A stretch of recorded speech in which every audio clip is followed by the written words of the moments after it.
meeting will come to order. Welcome to the special board meeting of the Valley Irrigation District Board of Directors, April 19, 2022. Today's meeting will be a workshop first.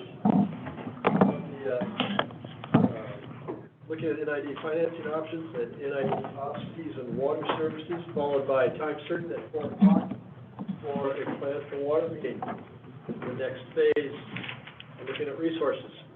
If you will all join me for the Pledge of Allegiance, please. I pledge allegiance to the flag of the United States of America and to the republic for which it stands, one nation, under God, indivisible, with liberty and justice for all. Thank you all. Madam Secretary, you call the roll, please.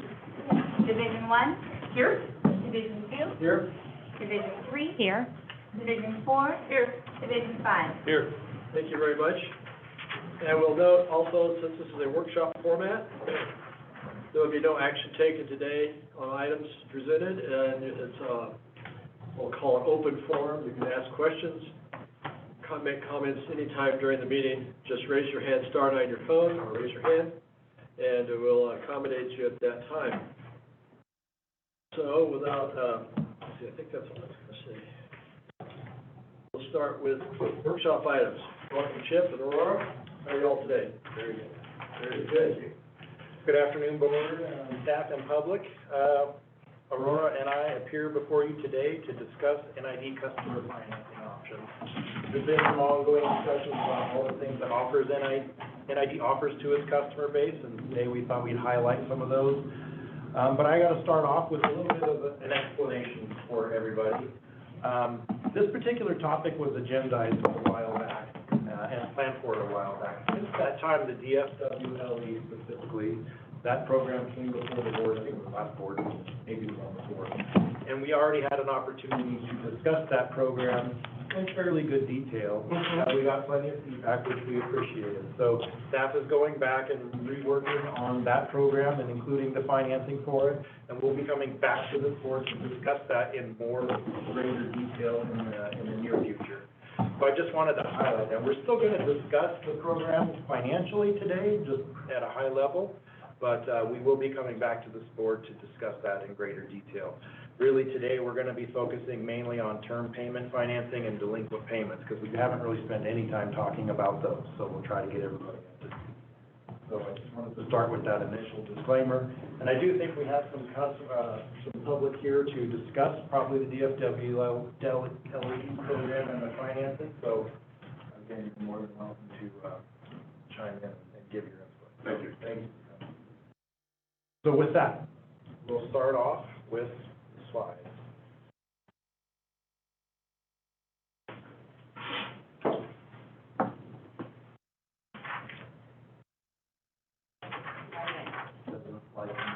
There you go. Okay, so as I mentioned, NID offers three main types of financing to our customer base. The first is district finance waterline extension loans. Next is term payment financing. And last is delinquent payment plans. We will walk you through all of those. But we're going to start off with district finance waterline extension loans. As we mentioned in the previous board meeting, I'm going to go through this fairly quickly, but basically NID offers these loans to folks that are participating in the program. It is a voluntary program. We offer financing up to 90% of the participant's cost over a 30-year payback period. It is subject to a surcharge modifier, which in NID's lingo, that means an interest rate. I don't know why we call it that, but we do. That surcharge modifier is based upon the United States 5-year agency bond rate as published by the district's investment broker on April 1st every year, and it is currently 1.16%, so a very low number. NID developed this special financing specifically to incentivize participation in this program. We really wanted the folks in the neighborhood to come to the table, talk with us, get them to participate. And the incentive is that if you participate in the program, you get this special financing. However, if you don't sign on by the time construction of these areas is complete, you have to finance it some other means. Either use NID's other term payment agreement that we're going to talk about in a minute, or secure financing through your bank or whatever else you have available. So, Chip, Yes. I want to just pause on the history right here of, so the idea, the district wanted to motivate people to join the district. And I'm curious about that because it seems like it's a benefit to the property owner, so I don't really get that. You know, so I mean, I'm not being snarky about that history, I know our folks here, they have a need, and they're here because of the need, as opposed to the district saying, well, hey, everybody in the neighborhood, why don't you join us? I don't quite get that. Critical mass. So you'll find that as we reached out to these neighborhoods who initially showed us interest, it became very difficult at times to get 50% of the neighborhood to participate for a number of reasons, but one of the biggest was the cost. Yeah. And as you may remember, if you don't at least get 50% participation, we're not even gonna go out into that neighborhood. Right. So this was our way to incentivize folks, come to the table, so we can increase the amount of participation, show the need in that neighborhood, and then NID's here to help make it happen. So it started with a neighborhood coming to NID with an interest? Yes, that's correct. That's how Okay. this program operates. All right. It's not NID, reaching out to random neighborhoods. neighborhoods saying, would you like a water line? Right. It's they're coming to us Okay. saying, we're having Okay. well issues, we'd like to have a water line in our area. All right, thank you for clarifying that. You're welcome. Go ahead. Okay. Yeah, so thank you, that helps, and you had mentioned that the district-funded water line extension is, it's a 1.1 interest as well. But you tell them, well, if you don't sign up now, we'll always help you pay for it with a term payment. Correct. So do you think that might be why they say, well, it's fine, I'll just wait and get the 1.16 when I need it instead of signing on now? They don't get the one. Generally speaking, the participation rate after the project is complete, the construction is done, is actually fairly low. We haven't had a bunch sign on after the project is done. Would they be able to apply for a term loan? They could, it's not nearly as good a term. Keep in mind, some of these connection fees, are very expensive, upwards of $30,000 to $50,000. The term payment agreement, which we'll get to in a minute, is capped at $20,000. So there's a much better financial incentive to participate in the DFWLE program right at the get-go. And if I remember, there was only four people who came in after, those numbers were Right, really, very really low. low. Very, very low, Yeah. yes. Well, Yes. it's really, really expensive to come in after the fact. Absolutely. So Director Heck had a question, then Director Johansson. Well, I don't know where this, because you had said we were gonna not go forward with this in great detail, but I'm a pretty strong advocate for this program. I think that we can work out, the interest rate problem as it is perceived, so that it is palatable to the board and the public. I noticed there was a couple of misstatements, if you will, in the staff report, and one says that minimum requirements, contractors and investors use district financing to further their project. Well, the DFWLE specifically does not allow contractors and investors. So I wanted to make sure that it doesn't convolute the subject. Yeah. Thank you for bringing that up, by the way. This is one of my coming slides I was gonna highlight. You were, okay. Again, we're trying to focus on the term payment, and I over-broadly made that statement. Right. And I guess, in reading through, I read through the whole, the policy is 10.20, something. And the district is supposed to complete a water service study area for the, and have some priorities. And I actually think that would be a great idea, because so much has changed since this program was first thought about, right? I mean, wells are going dry in places that we didn't know about before. We have, greater needs in some areas where they weren't there before. And I kind of feel like having some sort of study that says, okay, how you doing out there, folks? Where is the greatest need for this? Might be wise, okay? And so before we we're taking action, and I believe that we're not taking action, I really want NID to do some in-depth studies about the need for the program, because I really believe it isn't the only answer, but it is a tool in our toolbox. And we are here to give water for human consumption. And this is a method that seems to me to help those folks that don't qualify for the larger financing options like we did at Cement Hill, and they don't have the money to just onesie twosie do it themselves, and we can't do it that way either.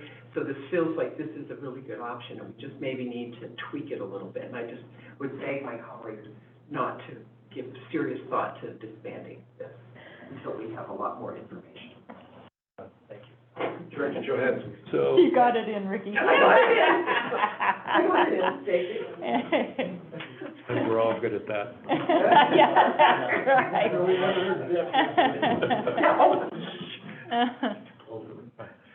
So I agree with Ricky on that, Director Heck, that this is a good tool in the toolbox, and it has its place, and when used right, it really helps everyone, including the district. I'm concerned about the interest rate, because the bond rates since April 1st have really jumped. We're looking at 2.78 or 2.92.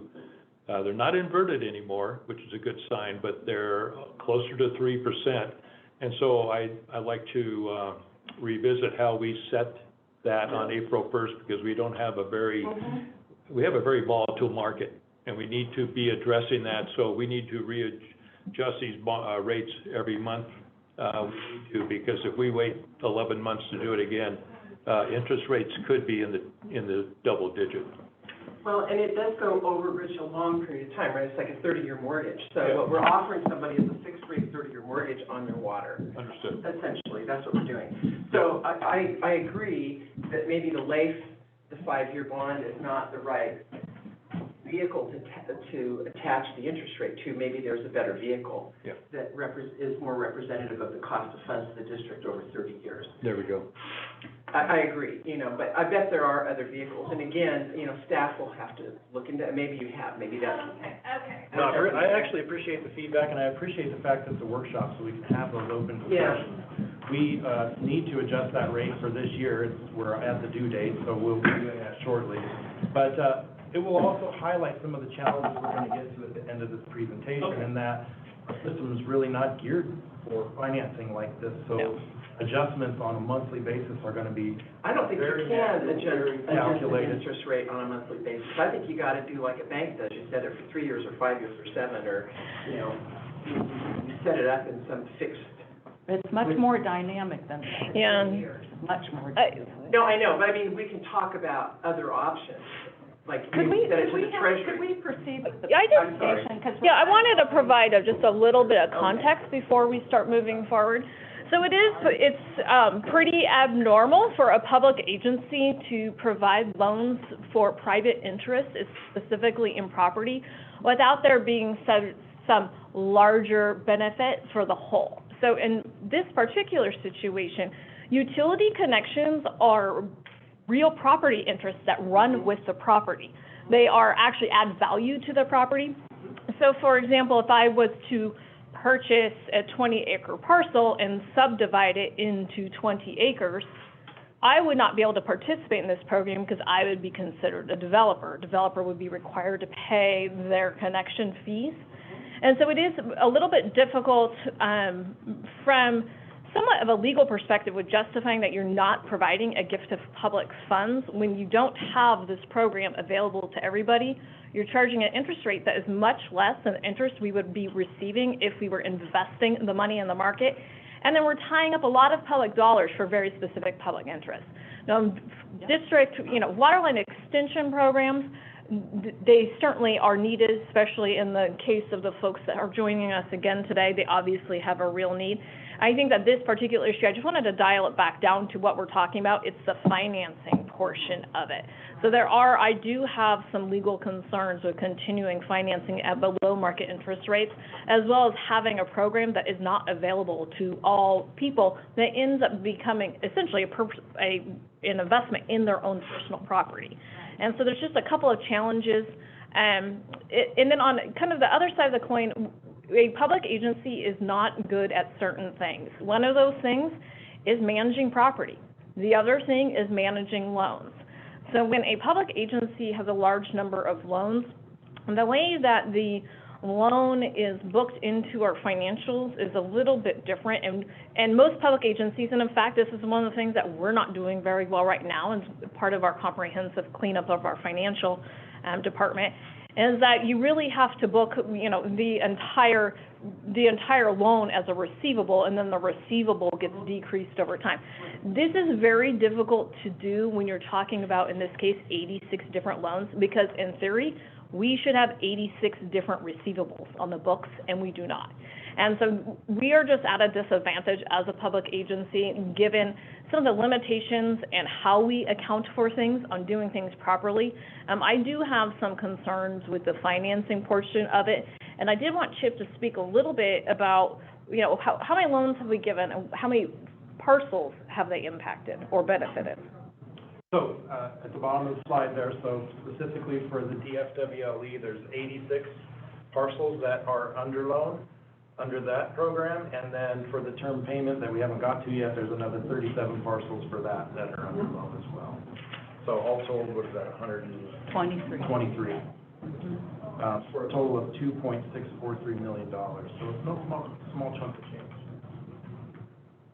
And then as we get to the end, we'll go over a lot of those things that we just talked about that are a challenge for this program.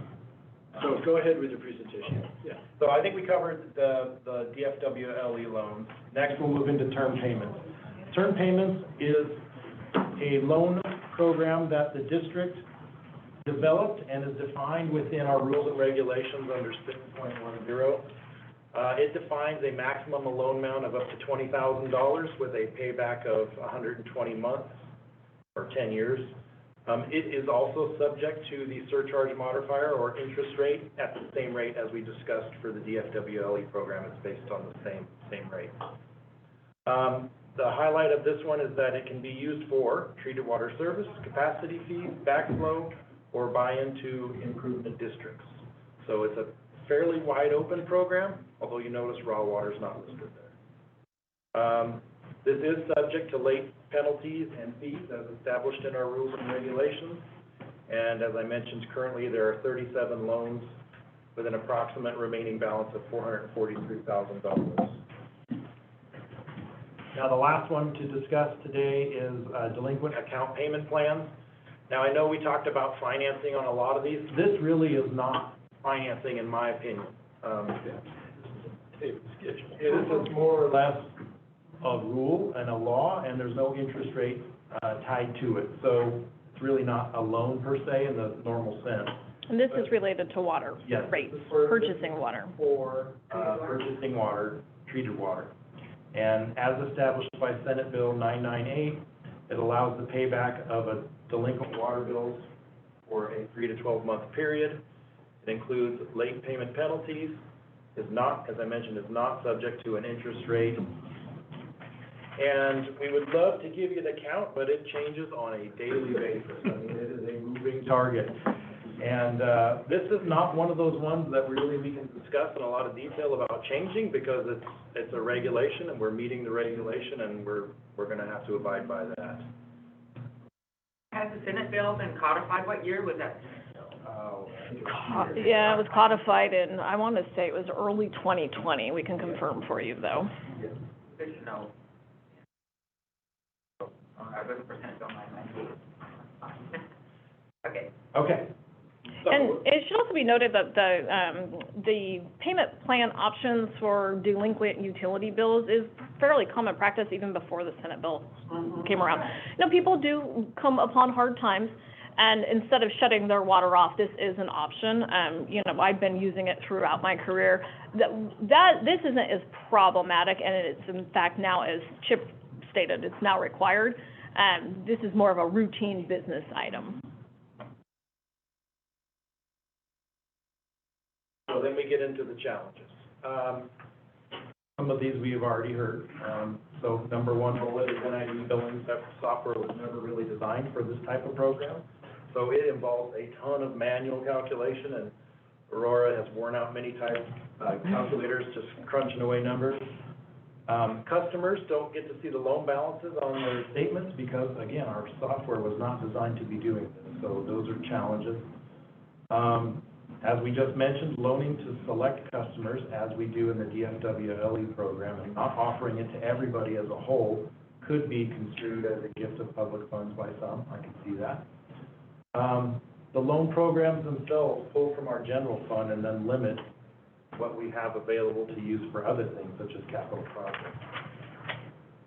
The income that we realize on the interest rates is minimal at best, at only 1.16% currently. We can be doing much better in other investment opportunities. And as was mentioned early on, investors and contractors are taking advantage of the term payment financing and basically taking advantage of the district's very low interest rate and capitalizing upon it. And I don't think that was ever the district's intent. So these are single parcel contractors or home builders. And so typically, when you have a very small project, small lot developer or a home builder that is going to purchase a parcel, build a custom home, and then flip it, they're utilizing this program because at 1.16 interest rate, you know, that's pretty much free money. That's a pretty generous loan to have. And so that in itself is somewhat problematic. Yeah. So last but not least, there are no limits on per person borrowing. So it's a pretty loose program. And I need to back up for a second, if you'll, a little patience here. Okay, so the term payment option, as I mentioned, is in our rules and regulations and has been changed many times over the years, based on staff recommendations, as well as taking that back to the board and changing our rules and regs. And it, as recently as just a few years ago, this was greatly increased. Aurora, do you have to? What part was increased? I do. So the term payment policy was originally adopted in 1992. At that time, the interest rate was Bank of America Prime plus 2%, and it was adjusted annually January 1st. It was a maximum term of 36 months, but there was no maximum financing amount that I could find. In 1994, it was modified to allow up to 120 months and a maximum of $5,000. It was then modified again. There's a reference to a change in June of 2003, although I couldn't find it. It appears it may have just been an adoption of the entire rules and regulations manual. And then in April 2004, the interest rate was adjusted to 4%, and it added an option to finance canal culvert replacement. In March of 2009, I'm sorry, that was the one I just said. June of 2016, I have to back up one more time, I apologize. In April of 2004, it was changed to 60 months and $7,000. And then in March of 2009 is when they added the canal culvert replacement and changed the interest rate to 4%. In June of 2016, it was increased to 120 months for the maximum term and $20,000. And then the last change was in 2018. That's when we changed it from an interest rate to a surcharge modifier using the current 5-year agency bond rate. Can you define the difference between those two? A surcharge modifier and an interest rate? There's nothing. It's the district's special term for interest rate. Mm-hmm. There was concern initially about the district calling it an interest rate and profiting on interest rates because we're a nonprofit agency. And so the legal team got involved in the terminology. Okay, perfect, thank you. Yeah. So the point in bringing that up is that this is not set in stone, and obviously it has changed and morphed through the years. So there's nothing that limits us from changing it as the board wishes in the future. So that was kind of the whole point of this workshop, is A, make you aware of the financing that's available, and more specifically on the term payment agreement, be aware of the challenges that we at a staff level have with this program, and we want to hear the feedback from you as to whether or not you feel like there should be changes or modifications to this program, given those challenges we threw at you. Can you say whether, Jennifer mentioned the 37 term payment people. Are those mostly contractors doing single development, or are they some combination of, who are the people who took advantage of that? I would say they are mostly private homeowners, because the developer they turn over very quickly. So at any given time, I would say that we have 3 to 5 developers with an open term payment, but they are generally open for less than 6 months. Okay, so they use it as bridge money during construction. Director Johnson? Yeah, so, one of the solutions then is something that Jennifer touched on, outside financing. Yes. Takes us off the books, no accounting problems. People then if they have a fixed rate, then they have a fixed term, and they know what it is, and if they can afford it, they do it. Yeah, I mean, it makes a lot of sense to me to do it that way. Part of what we also did discuss is, way back when, we used to actually do credit reports and credit checks and run people's credit. And that got really sideways really quickly, because, again, that's not what we do. We're not here to judge people's credit. So we've eliminated a lot of the tools the checks and balances, I should say, to these loan programs. So as I mentioned, they're a little loose. However, the last tool we have in our toolbox, if people don't make payments, is we always have the ability to do the lien on the property. But we're not in that business. Right. That's the last resort, and we don't like to do Yeah. it. And the program's good, it's great. And if 2 months ago, they could have financed some extensions and been a very cheap interest rate. Now, we're here today to talk about the financing portion, not the merit of DWFLEs. Something like that. So did I get it correct? Well, You're close, we all knew we meant. the merit of, so what's District Bank. anybody watching that we're not talking about the merit, we're gonna get into that some point in time, or we have already. Yes.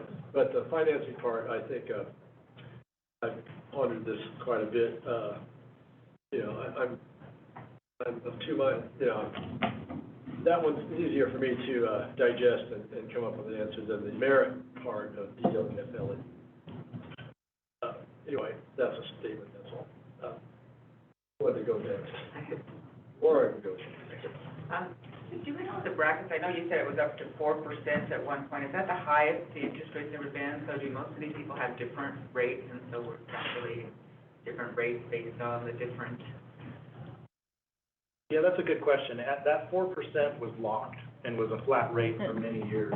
Before that, it was a variable rate, and I really don't know, going back that far, what the peak ever was, but I know it was locked at that 4% for quite a few years. And then there was, again, concern that the district would be making profit on that interest rate at a time because the interest rates had dropped really low, down around that 2% level. So there was a concern we were profiting off of it, so we adjusted back to the treasury number, and now it's too low. So, again, one of the challenges is you're always chasing a market that is ever changing. I tend to agree that it does seem to be somewhat of a gift of public funds, because so few people are eligible for it. None of the raw water customers are eligible for it. Do the term payments still allow for canal culvert replacements? You could get that financed. Do people take advantage of that, the raw water side? No. So it's only if you live near a treatment facility, and it's a very small group of benefactors. Yeah, the code specifically says, only related to new residential treated water services. And it includes, but not limited to, capacity charges, meter and backflow prevention devices, installation and buy-in fees for improvement districts. It seems that when they added the canal culvert replacement, and also changed the interest rate, the canal culvert seemed to be a side note, so it's in the board minutes, but wasn't added specifically to the penalty. One of the challenges is, you know, the district has a lot of long-term obligations related to our existing infrastructure, and specifically capital replacement, the South Yuba Canal. We're not in a position of having extra money for these extra programs that are kind of outside our main course of business, especially in the context when they're not programs that can be provided or made available, as Director Peters just stated, to everybody. I do have some very significant concerns about the ongoing legality if we were to be challenged on this program due to some of those issues, because the interest rate, how it's stated now, it seems to be intended to recoup any loss in investment revenue if the money were to be invested on the market. There's also a cost of just administering this program, because we are not an agency or a private entity that is well suited to being a loan manager or loan processor. So that is one of my other concerns. In reality, your interest rate should be essentially set at a rate that would not only recover your investment revenue losses, but also pay for the cost of administering and processing the loans on an annual basis, and it's not. That's been a piece that's been missing, really, Right. is we don't know what the cost of administering the program is. And I don't think that we've had an analysis done. And it seems to me that, given technology, that, you know, it would be very easy to set up something, borrow it from bank A, B, or C, you choose, and have a financing program that tracks, and, you know, it just goes right along with their utility payments. And it doesn't seem like it would be that hard. And then my other component about this is that, you know, there's only about 50% of our customers within the NID district that receive treated water, but we get taxes from everybody, property taxes. And that, for me, is, it's like, well, if we're going to not, you know, how are we going to do water line extensions? You know, we need to plan for them. And if we don't have the money to do it, and largely rely on that property tax money for a lot of those programs, then maybe those people shouldn't be paying taxes to us. I mean, you know, it seems like we have to deal with this in some way that is fair for the public. We are in the business of extending water lines and getting water for folks. And there has to be a way that we can do this. I don't think it needs to be so hard. We need to deal with it. We do need to deal with it. But we take property taxes from a much broader group of residents that ever have a hope of getting treated water. That's the point, yes. And there was a lawsuit, a class action lawsuit. But let me Go ahead. finish. Okay, So sorry. my point is that because of the very dispersed geographic nature of the district, it's simply impossible for NID to provide treated water across Agreed. the district. Yeah. And yet we take property taxes. And to me, Dustin made a comment on that issue of the use of property taxes and whether you get a direct benefit or not. And he said, we all pay taxes, and you sometimes get a direct benefit, and a lot of times you don't. That's the nature of a tax. So I don't look at, well, gee, people are paying a property tax, so therefore, if you're within the frame of being able to get treated water, therefore, you should get it. I just don't buy that premise at all. But beyond that, I'm just making that statement. The things that I fully support, the district water line extension program. It's the F part that The financing. yeah, because look at the numbers.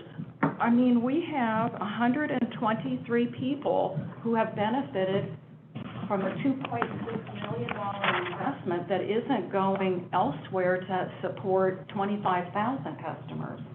So that's one issue that I just philosophically struggle with. The second is, I don't think your assessment that easy peasy we can get a system to issue 123 different loan payments over different schedules, different interest rates, and it'd be easy peasy for the staff. If Jennifer tells me, you guys tell me it's easy. No, what I was suggesting is that there would be a computer-driven program. That was my question. Sure, but I don't think it's easy. It's still all different. I mean, it's doable, yes. There's thousands and thousands and thousands of loans, and granted, we're not a finance company. Exactly. Yeah, I get that part, but I'm just saying that it's not like we're recreating the wheel here. That work gets done all the time, every single day, by financial True. institutions. And like you say, they're doing it for hundreds of thousands of loans, not 123. So that segues into, why don't we Can sell? I just finish? Okay. Sorry. But That's that- okay. I think that the fact we talked earlier about that there are no comparable district-financed water line extension programs at any sister agencies that we can find, to me, that is compelling. Everywhere else, it's pay-as-you-go. There are options for property owners, home equity lines, there are other financing options. I just think we've fallen into this in a way that, I think it's very, from a heart point of view, it's very noble. But from a business point of view, I think it makes absolutely zero sense. And I definitely, as you can tell, don't support it continuing, so. So my segue in that, my point is, can we look into selling these loans to someone who can administer them and take them over? Can't do it? Well, you could, but they would have to be able to modify the term payment agreement to suit an interest rate so that they make money, right? So Well- most people who give loans, they give loans to make money, so Or they're they're typically. gonna discount the loan, or the payment to us. They're not, I don't believe that it would be possible to do so. We could check into it, but I don't think that this would be a loan on any market that anybody would want to pay, specifically because we don't have any credit documentation or, I don't know how you rate the loans. True. And at 1.1% interest, they're not gonna be jumping at the. No, some loans are bundled because, they're subprime loans due to their poor loans to be made in the first place, but there's documentation to substantiate that, and they're set at a high enough interest rate to recover in the event of a default. Low interest loans on bundling, they're usually very, very high credit folks, and so they have a very, very low risk of default. And when they're sold, they're bundled in large amounts. And in fact, as you'll recall, that was one of the new available investments that we can purchase through the allowable investments that the district's allowed to consider. I don't feel that it's probably reality to sell these loans. I'm going to assume that there's no assignment clause in the loan documents that were originally signed. I don't think we have a huge legal pathway to even be able to do that. Probably true. It was a good thought, though. It is a good thought. And I do wanna. Are you in the market? For our members of the public here, I think we all agreed in our last conversation that we're talking prospectively, not retrospectively, and you're in the pipeline. And so I think we all agree that at least I would say, I feel like your situation is different, and I think there were 2 other pending projects that have been heavily worked on and people are counting on, and so I could see taking a different approach with those 3 examples, but I do think that, from my point of view, it should change going forward. Yeah, there's 2 parts to the district-funded waterline extension program. There is the finance piece that we're speaking about today, and so this is where the participants can request to finance their payment essentially through the district. The second piece is that the district will essentially pay up to 50% and more of the non-participating parcel's cost of the project. And so, those are the 2 issues that always come to my mind, is that we're essentially allocating capital dollars for projects that are not competing in the capital program in terms of priority with our existing infrastructure. So we currently have $2.6 million tied up in loans, and then the last Loma Rica DFW LE, I can't recall what the district's fair share portion of it was. It was $800,000 or something like that. I think that was the total cost. Of the total project? or the district's participation? I think the total cost is just under $1 million. Yeah, so there's another 500,000. You know, in my mind, we should be planning better for capital replacement, especially given the large obligation of unfunded capital needs that we currently have. So I do have some concerns that this might not be the best manner in which to expend our funds. Go ahead. Oh, thank you. I want to respond to your business question, because I'm, one of the business folks up here on the board, and normally I would be looking at this with a different set of eyes. And I think that NID is in this really unique position because we do have the most complicated, Chip can tell us, most complicated, lengthy, whacked out system of water delivery in the state. I mean, whacked out maybe is like, that's my term, but it's, you know, it's just like crazy how it all weaves in and out and in and out. And so because of that, we can't really look at this like in the same, with the same set of business eyes that we would. And so if somebody lives out on Bluefield or down in Penn Valley, you know, wherever you could point to, you know, they're not going to be able to afford to put a water line out there. And yet, what happens when they don't have water? And we're the keeper of the keys. We have the water. And so there's this human element that comes in, I think, for NID that I just don't want us to forget. And, you know, these folks on Marinantha, you know, they're a great example. There were some folks up at Newtown and down. I mean, you look at some of these projects we've done, and those folks had a real need, and were not able to afford it. So what do? They can't go to a bank. What do we do for the customers out in rural Lake of the Pines, out in hinterlands of Placer County, Right. that have dry wells? Well, they that should be doing the don't even same have an thing. opportunity, because I we have agree. treatment plants out there. Well, So I they're mean, having to find a solution, that they, that buyer beware, that's the property they bought, they're gonna drill a deeper well, understood. or they're gonna figure out some way to get water, whether have it delivered or trucked into a tank, or there's other ways to get water, but it's a very select few of our customers that potentially could take advantage of this, and there's many, just as many, that wouldn't have a hope of being able to take advantage of it. Agreed. I just wanted to touch on the taxes question one more time. I think one of the things it's very important that we differentiate the legal requirements with expenditure of public tax funds versus an assessment. So as Director Hall referenced earlier, with a special assessment, whether it be a community facilities district or through an assessment district, you do have to identify the special benefit associated with the cost that they are paying through assessment.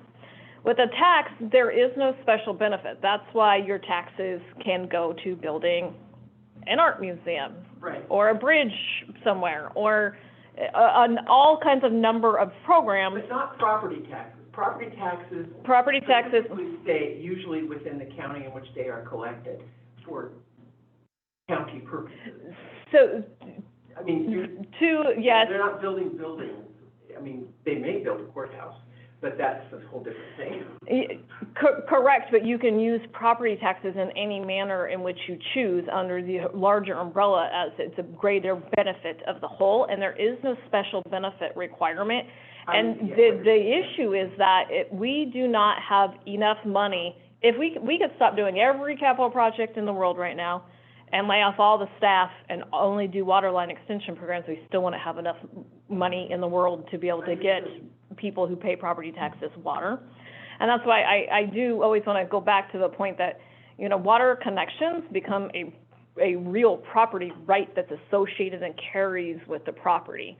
And so it's not an obligation we can fulfill in reality. There's no way, as Director Peters stated, that we could get water down to somebody's well that ran out of water in the thermalands. It would be impossible.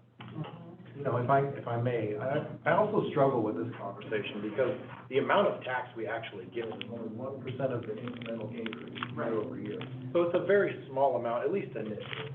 But I've always viewed as what NID provides, in many instances, benefits the entire community. For instance, we provide the water at the airport that supply the CAL FIRE bombers.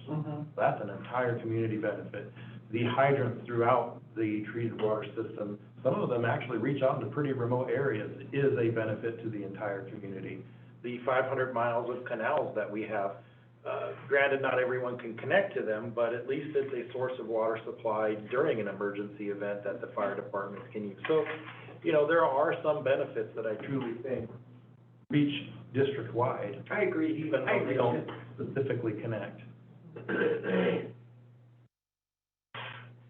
So, back to the financing. Back to the question. I'm hearing a very clear path towards, at least especially for the term financing, that there's some support for pulling that back and letting folks find their own way to find financing for these connection type fees and whatnot. Because it is fairly narrow scope on that term payment that would allow that. So if the board so wishes, that can go back to the drawing board and look at the rules and regulations and modify it accordingly and come back to the body to further discussion. Yes. Well, my question is, how much in jeopardy do we put the DFWLE if we withdraw the financing portion, right? So Does that jeopardize it or not? In my mind, it does, because I can go out and borrow money to do stuff. I don't know if people can borrow money to do water lines. You could take a second on your house if you wanted to. You can get It's an improvement. So that's a great plan, but we're struggling maintain, Glenn Freitas, by the way, Maranatha. If the financing options are struggling now with current participation in neighborhoods when we're at a target of 50%, that's entirely due to financing. So if you have those neighbors try to seek out financing individually, 20 houses, pick a number, you're gonna have, in our situation, we have several of us, including us, that would just front the money, get out of the financing business, get us the damn water, and we'll be happy. But there are several, particularly aged folks, that don't have that resource. And so you will ask them to go out and apply for a loan they may or may not be able to secure by their house, that they may or may not be able to individualize to themselves. I mean, let's face it, the financing package attached to this is part of what makes it work, right? So if you pull that out from under, then you may not need the program. But going back to this discussion, it is possible to peel back the term payment portion while district finance remains a secondary discussion. And wait, Term payments are separate. yeah, so the term payments are section 6.12 in the rules and regulations, and we are still working on a potential conversation, another discussion around proposed modifications to the district-funded water line extension program. We did hear input from the board at the last meeting in regards to the DFWLE, that there was some consideration to be further discussed for the folks that are already in the pipeline. If we were to want to, if the board directed staff, we could still incorporate a term financing into those revisions to the DFWLE and still deal with this issue separately. Because they are really separate. Well, they can or they cannot be. They can be separate, and it goes back to, so one of the challenges with the DFWLE, like I stated before, is the district is out the money that is financed and the non-participating parcels. Yeah. Those are big points. I'd like to point out also how many failed even with the financing option, right? Do we have more that failed than actually would have gone through? So if they can't afford bank loans, they can't even afford our handout. And there's some option, there's a reverse option to look at there. Yeah, so for clarification purposes, I think staff's takeaway from this is that we'll go back, we'll look at the term financing program, we'll modify the rules and regulations for the direction that sounds like this conversation is headed. We'll bring it back to the board, discuss adoption. But then the DFWLE program itself, including the financing portion of it, will be coming back on its own separately as At another time. wholesale discussion of the entire DFWLE. Mhm. And can we get just a general consensus head nod? Yes, I'll do that, Yes. but I have one more question. The difference between I'm fuzzy why there's a difference between financing DFWLE and term payment. This is the term, it's the length of term for one. The length of the term, okay, but they're sort of one and the same in my mind, you're borrowing money, you're putting it in Had broader use of the funds too, that they had in the, in the term payment. Yeah, the term payment essentially references the DFWLE that can be have a term payment, but the term payment can also be used just for simply paying capacity fees. It doesn't have to be associated with a district-funded water line extension program. okay, on that note, any further discussion? Managers asked for a Head nod, nod. Okay. the Bobby Drew. Head nod is to revisit the regs for the term payment and bring back the DFWL. Correct, that's what I heard. So we will bring back proposed revisions to 6.12, which will essentially So we also talked. rescind it, but we will then talk about the DWFLE and have a further discussion about still having a term payment. And if any of those other DFWLEs in the pipeline don't have their 50% commitment already, I don't know that we should have to commit. Well, I think that'll be part of the discussion we'll have when we bring it back. Right. We're talking about the merit of the DFW. State money? It'll include the merit as well as what do we do. There's a lot of ways you can We're not going You can get a credit card. They could. Yeah. Go ahead, Yeah. So the folks that are in the queue, did I hear, Last meeting, you mentioned that we may be treated a bit differently, separately from Correct. future Right. programs. Right. Yeah. Did I hear that? Yeah. I heard it from some, but I didn't hear it. And then my clarification that I wanted to find is that those in the queue that already have 50%. Yeah. 50%. Right. Right. And I think we're gonna have further discussion, right, because the consideration is, as Director Peters just mentioned, in the queue, do they have to already have been qualified? The consideration is then with the non-participating parcels, does the district still pay for the non-participating parcels? And then the third consideration is, do those in the queue qualifying projects, do they then also, are they still able to provide a term payment within their agreement? So that, those are kind of the three things we need to address when we bring that back. And Jennifer, you were going to be researching other financing options, as I recall, for DFWLE. Like the community assessment district. Correct. We already know that one, but. Those are essentially, there's sometimes are a variety of grants. There's a number of grants that continuously are coming up due to water issues. So it would be state, federal grants, it could be some type of local grant through the county, it can be an assessment district, community facilities district, a private mortgage, credit card payment, there's other options. Line of credit. Can I ask where the folks on Maranatha are in that project? I mean, when they left last time, I thought I understood when you all said, yes, let's help them get this going, get it done. They are their project is qualified, however, we had determined that we're gonna bring this whole project back with the consideration of them separately. We just haven't gotten our kind of red lines completed yet.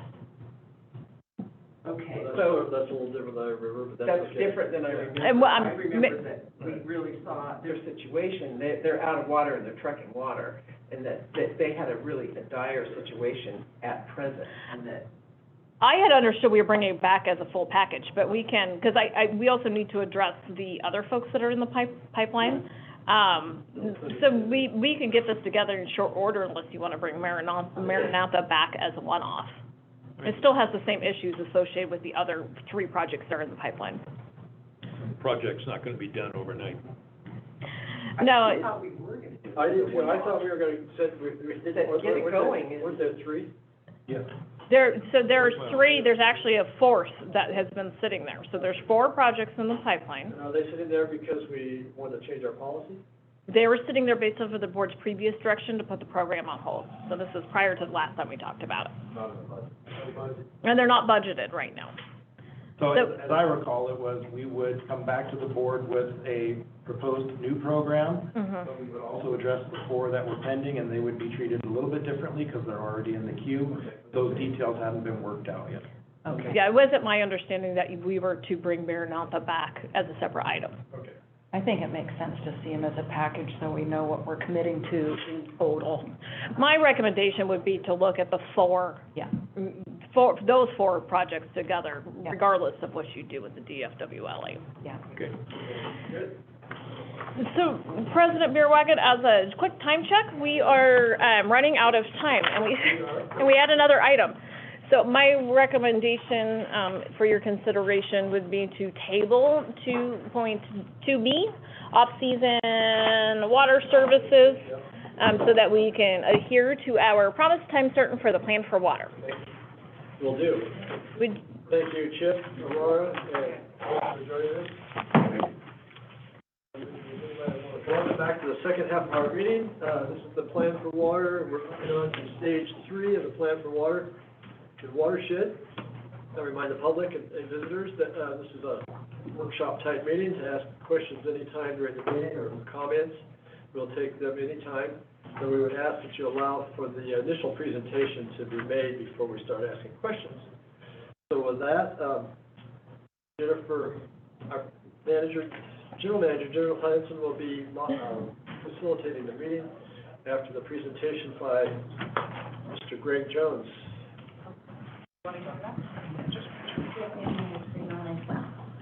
I was wondering where I was. Oh, thank Yeah, Chris, can you turn mine on after that? Of course. Did it come on? Not yet. You know what to do. I did. Hard to see upside down. Here, let me turn it. Oh, thank you. Turn it towards you. Hi, everybody. There we go. Alrighty, thank you so much, President Beerwagon. So as our tradition in the plan for a water process, I did want to do a quick check-in on the process before we get started. So we had originally discussed doing watershed in one meeting. However, we do feel that it is very much reality that this is going to go to 2 meetings. So we will be doing a little time check-in after our first presentation. And members of the public, as always, you may ask a question by raising your hand or by using the chat function in Zoom. And we do have some special presenters here today, and their presentation is broken down into 4 parts. So I will be consolidating question asking into after each one of the main sections so that they may proceed with some continuity in their presentations. So do we have any questions from any members of the public or from the board or our guests before we start? Welcome. Yes, welcome. Thank you so much. Perfect, and I'm not seeing, I'm gonna just look really quick, see if I have anything else in the chat, raise my own hand, okay. So I think that we are ready to go, and I will turn it over to Mr. Jones. Okay, thank you very much, board, members of the public, and staff who are here. And so I think today is our third stage of the plan for water process. We've had a couple before over the course of the last few months, and I think what you'll hear from today is a bit of a different presentation than what you've heard in the past, where it's been very NID specific about our overview, water rights, et cetera. We're really excited to have members of the Lizzie Enos Foundation, Nisenan tribe, as well as the UAIC here today. I'll have them introduce themselves in just a moment. As we stated in this matrix that we put onto the website, and it's been living for a while, once we identified this opportunity to talk about the watershed where NID develops and sort of assesses its water, source water supplies, we've talked about how that water gets to us from the highest peaks around English Meadow and English Peak all the way down to the Lincoln area. We've talked about our water rights, what legalities, the state, what it believes. We've talked about what NID's specific water rights are. So today is a good opportunity, and like Jennifer had mentioned, we're probably going to take a couple different meetings because we have a really robust and I think very interesting presentation that you'll hear today. And I think it's going to spur a lot of discussion, comments, and questions. And I know our participants who are giving the presentation today they have spent many hours putting this together. So I want to thank the folks that are here on all of the effort that you have done to move this needle and bring this presentation to the board and the public today. I think it's really interesting. Stage 3, our watershed, we talk about, it's kind of this moment where we're intending to develop a common understanding and knowledge throughout the members of the board and the community through the source watersheds that NIT calls our source watersheds. So we'll talk about what they are, where they are, et cetera. We're going to talk about the management requirements and the resource needs that NID is looking forward to its source watersheds in order to maintain them ecologically and functionally. We're going to talk about some of the partnerships and coordination efforts that is needed in order to keep those watersheds healthy and vibrant for not only our water, but for the health and the vibrancy of all that are living within these watersheds. And tonight we're going to hear a lot of the cultural significance, awareness, and the sensitivities around cultural and tribal connections to these watersheds. So we're going to break this up into 2 different parts, as Jennifer had mentioned. This first part is really a presentation and discussion led by local Lizzie, Enos Foundation, Nisenan tribal members, as well as partnership with the United Auburn Indian Community UAIC membership. The Preservation Department, I'm sorry. So I will have them introduce themselves in just one moment. This presentation is going to focus a lot and in part on kind of collaboration, tribal perspectives around holistic and functioning watersheds, on the cultural sensitivities and the historical significance of our regional watershed lands. Part 2, which we anticipate will probably happen in May, so our next Plan for Water meeting is going to be presented by NID staff, Nasa King and Cameron Townsend in particular. And that's going to focus on NID's watershed management activities. It's going to focus on preparation for long-term climate changes that NID perceives throughout our region, what we can do, how we need to partner and collaborate with different user groups, including federal, state, local, and tribal organizations. And we will have a Google Earth flyover of NID's source watershed. So we have 2 presentations, I think, that you'll find very intriguing and interesting, and I hope that the community and membership does so as well. As we said, I think both these presentations, we don't want to cut anything short. We want them to be lively and engaging, and so we do have our 2-hour window today. I personally believe that we'll probably take all 2 hours, and we want to welcome that if we possibly can. So with that, I'd like to hand over the mic and the rest of the presentation today to Brian and everyone else. And maybe if you could just go around, introduce yourself, Brian, who you are and who you were with. Sure. I'm Albert Brian Wallace, Yep-and-Nee. I'm a member of the Lizzie, Enos, and Nisenan Family Foundation and a Tanku Nisenan Indian from this area. I'm Rebecca Allen. I'm with United Auburn Indian Community. I'm the director of the Preservation Department and work very closely with our Tribal Historic Preservation Officer that you'll meet in a moment. And together, we report to Tribal Council.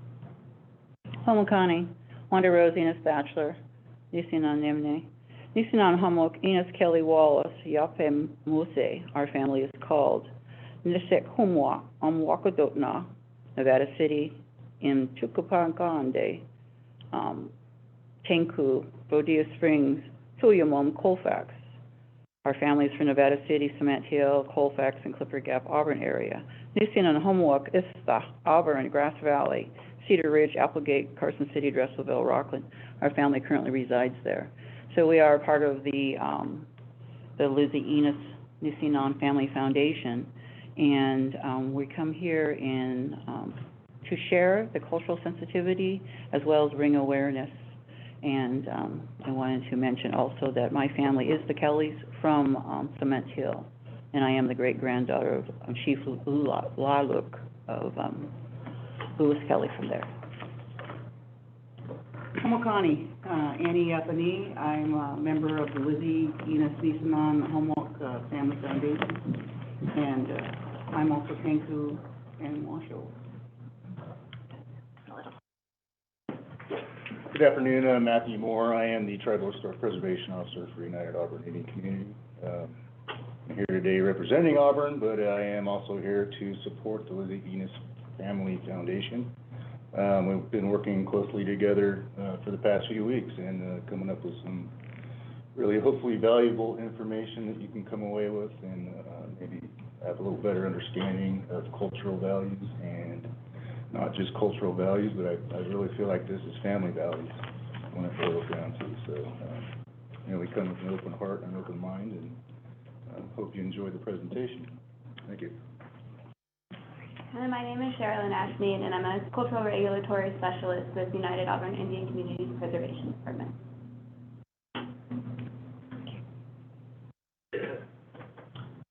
First slide? Yeah, coming up, first slide. Well, we really want to take the time to thank you for allowing us to be here and the invitation. We're going to do our best to address the specific questions regarding ideas and feelings about cultural, holistic watersheds and river systems, but it's hard to separate lands and water and culture and language and people. So this presentation is pretty much an interwoven kind of monologue or storyline of the family history and Nisenan people history of these watersheds in this area. And it's something that we're very proud of and feels very rich. And, it's taking twists and turns as time is going along, so I hope you enjoy this ride down the river with us here for the next 35 to 40 minutes.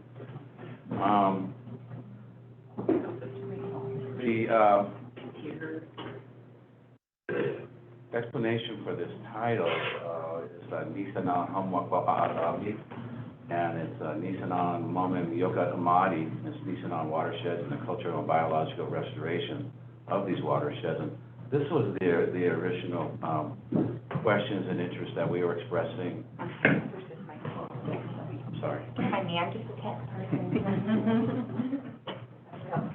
That brought us into this dialogue. And basically it began almost a little over a year ago on April 10th, 2021, when we were asked to attend a gathering at the Bear River, I think it's the Dog Park Campground. And prior to that, the Lizzie Enos Nisenan Family Foundation was organized and certified by the state of California in October 2020. And the primary mission was to fulfill and live out the legacy and history of Lizzie Enos, a Nisenan woman from this area, pursue strategies of language restoration and family cultural histories. And we're doing this for transitional tools and learning purposes for our children and our future generations of Nisenan people and families. And I want to say that we're not the only indigenous voice in this area or whatever, but we certainly want to thank you for allowing us to try and represent, as best we can, the ones here. So we had a booth down there, and or certainly the original question that was concerning us was the prospective discussion and dialogue about the Centennial Dam.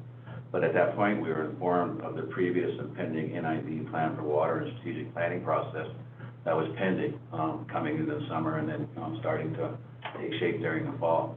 So we started investigating the website, kind of looking at some of the historic documents that were developed by NID regarding strategic planning and some of the other technical studies related to the watershed. And actually, a lot of those studies are really good resources because a lot of them have ethnographic information associated with them on a lot of the areas that you're working in. So they're very rich in history and texture. And so it's really kind of an interesting project to kind of get involved in. We began working on the NID Plant for Water dialogue and the emails and Zoom calls. And as you had talked about, Greg mentioned, and Jennifer, and we want to thank them for their kind support. The discussion of stages began to kind of materialize and develop itself. And that was the point where we had an opportunity to begin to talk about watersheds and their importance to this overall dialogue of coming up with a 50-year or some term vision for management of resources and that you have under your stewardship. So our basic interest is the cultural, and as we said here on the title page, the cultural and ecology of the Bear, Yuba, and Feather American river systems and their ecologies. And then quickly we were invited for follow-up meetings here in this office here. We delivered a packet to the president and the general manager, kind of articulating what our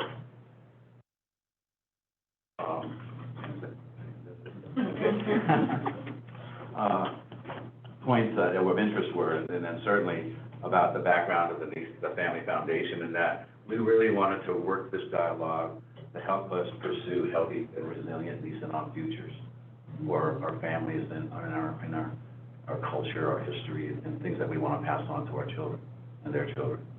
So that's why we come here, and that we wanted to kind of form ourselves as an interpretive community to help advise and inform this process and educate it, and talk about functional watersheds and explore the promise of biocultural restoration and partnerships with NID.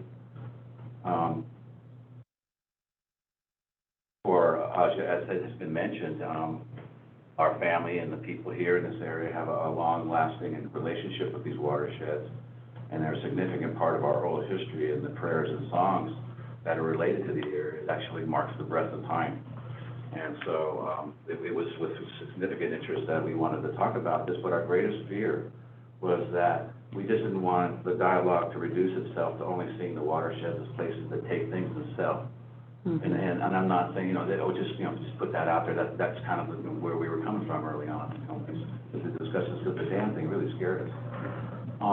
But what we wanted to hold out there is the possibility of working with you and pursue that multicultural assessments of functional watershed biodiversity really helps us get a more refined grasp of the biology, the bioregion, and the resource.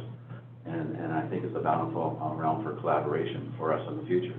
And particularly multicultural collaborations and perspectives on these types of resources. I think would profit in all cultures, and input. So that's kind of what got us here today. Next slide. So as I explained, this is kind of a ongoing little monograph or outline of a family storyboard. And so we broke our presentation into 4 basic parts, as Greg had talked about. The Nisenan collaboration review, which I just discussed. The returning of Nisenan hands to Nisenan lands is where we kind of begin to discuss Nisenan science and how we apply that in working in function in holistic watersheds. Part 3 was the Nisenan landscape, where we get to kind of trying to talk about thousands or a lot of years of history in a short, about 4 or 5 slides here, but to really discuss the cultural specificity of the watersheds and the historic significance of them. And then in the end, part 4, I think, is probably the most important part for us, and if we had to leave here and do only one thing, it would be this.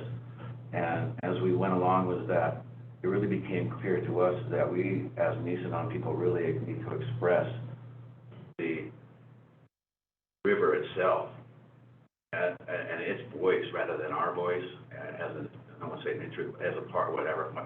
Let's let the opportunity to see if we can hear the river speak in this process. And so with this part of it, this is kind of what we want to kind of end our presentation with, and then help move on with this discussion. So, as I talked about, we have been working on this quite a bit, and basically, this relationship has gone beyond just, a few meetings. We've been working, quite diligently for a while now, and I'm really very happy with the things that we've done.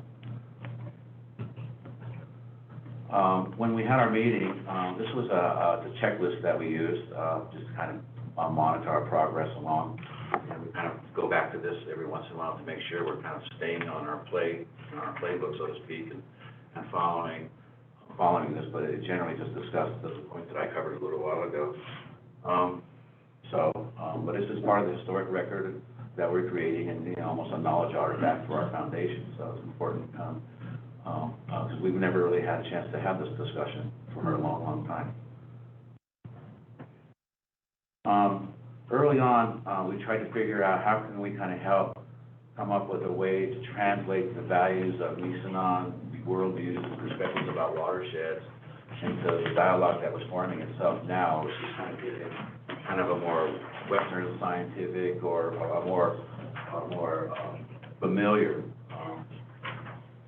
school of line of thought and process and protocol. And so we put this together as a little tool for all of us to kind of use. Fold it up, put it in your back pocket, whip it out on the hood of the truck, whatever. But anyways, it was something that we thought would be kind of useful, and so for letting us pass that around, and I'll turn that over to Jen. Yeah. Just for a moment, I wanted to speak about this, because so often we find that we end up talking past one another, because we all have our framework and we all have our background and our knowledge set. So what we tried to do with this slide is really show paths that we all walk along. And if you can imagine each of these, the Western science path, the average citizen trying to understand that science path, and then the Native American way of looking at what we call traditional ecological knowledge as another path. There are so many opportunities for crosswalks in between these paths where we can start to listen to each other and understand one another and know that our goals are often the same. We just often have the different language for us to get there. So it really is about different ways of communicating, different ways of framework, often different participants, but what we end up with is, we hope, a group that wants to collaborate with one another, a group that wants to coordinate with one another and understand each other's viewpoint. And I really want to emphasize the importance of consultation with the tribe. California laws, of course, as well as federal laws, have the mechanism for this. And what we're doing here today is kind of the opening foray. It's an informational piece, but we really hope that you'll, as you listen today, maybe think of how you would frame it in your own terms, and then I think you'll start to understand that in so many cases, the goals are the same, which is the health and the preservation of the river and the health of the community. It's something I think that we all share. So we look forward to proper consultations in the future. But again, we are so delighted to be working here with the Lizzie Enos Foundation, and that you've taken the time to give us this platform. So thank you.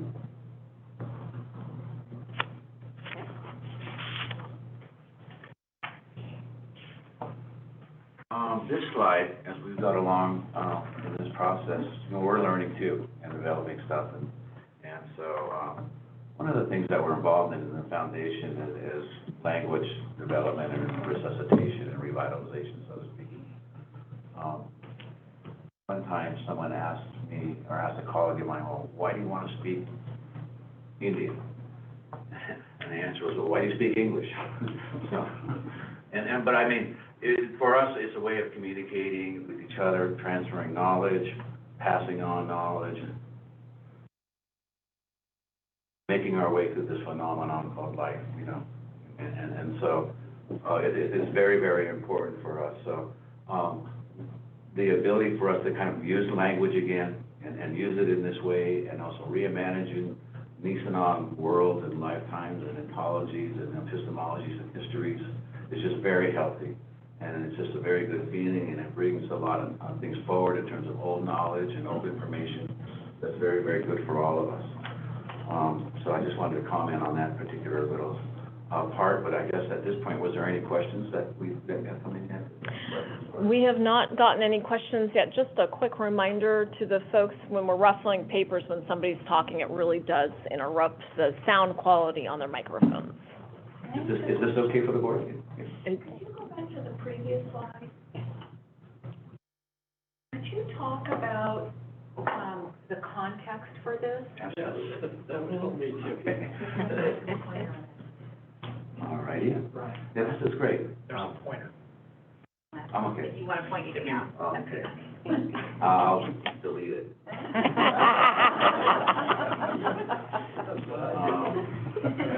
The green is traditional Nisenan territory. And then, you know, there'll be some squabbles, I'm sure, by other people on peripherals of this or whatever. But generally, these,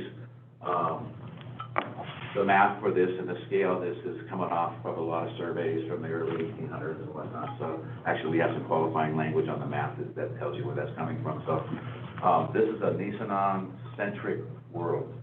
This is pre-contact, you want to call it, or for us, this is the world that we're reimagining. Because this map really describes a lot of things, actually. It's the culture of Nisenan people, but it also shows how intensely vibrant Nisenan culture was and how well populated these areas were and how directly connected they were to these watersheds and how integral the rivers and all the waterways were to Nisenan culture. The representative of these groups in here is, if you want to call this, well, let's get into it. We kind of call this the Republic of Nisenan, for lack of a better term, until we come up with something else. Nisenan Nigbay. This land, what is the next slide?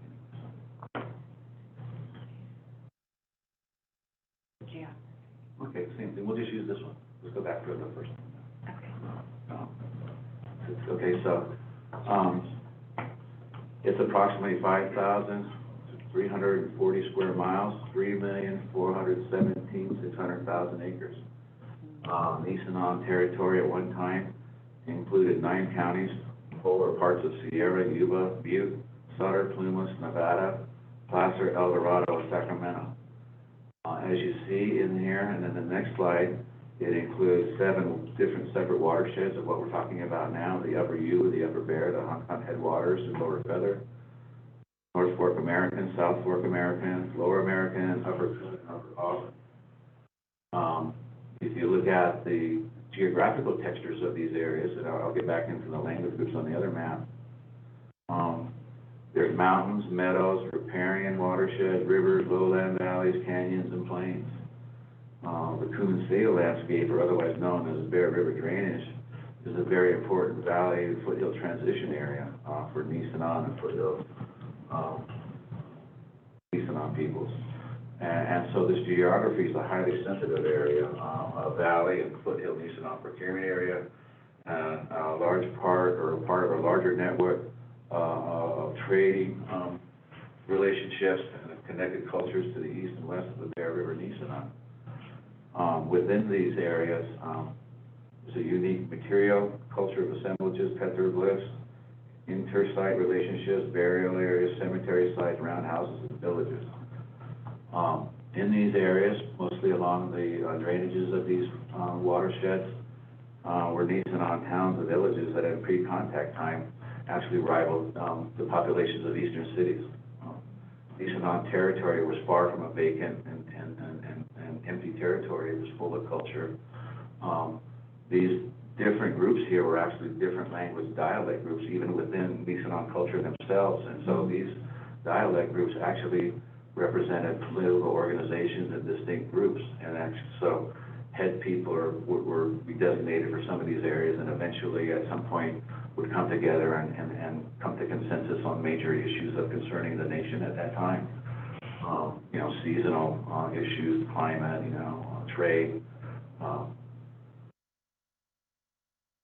There was a tremendous interaction of trade going through these areas, and actually when you look at after contact and settlement, the major trade routes going from east to west came through Nisenan territory. So this was always a very active area, and still is.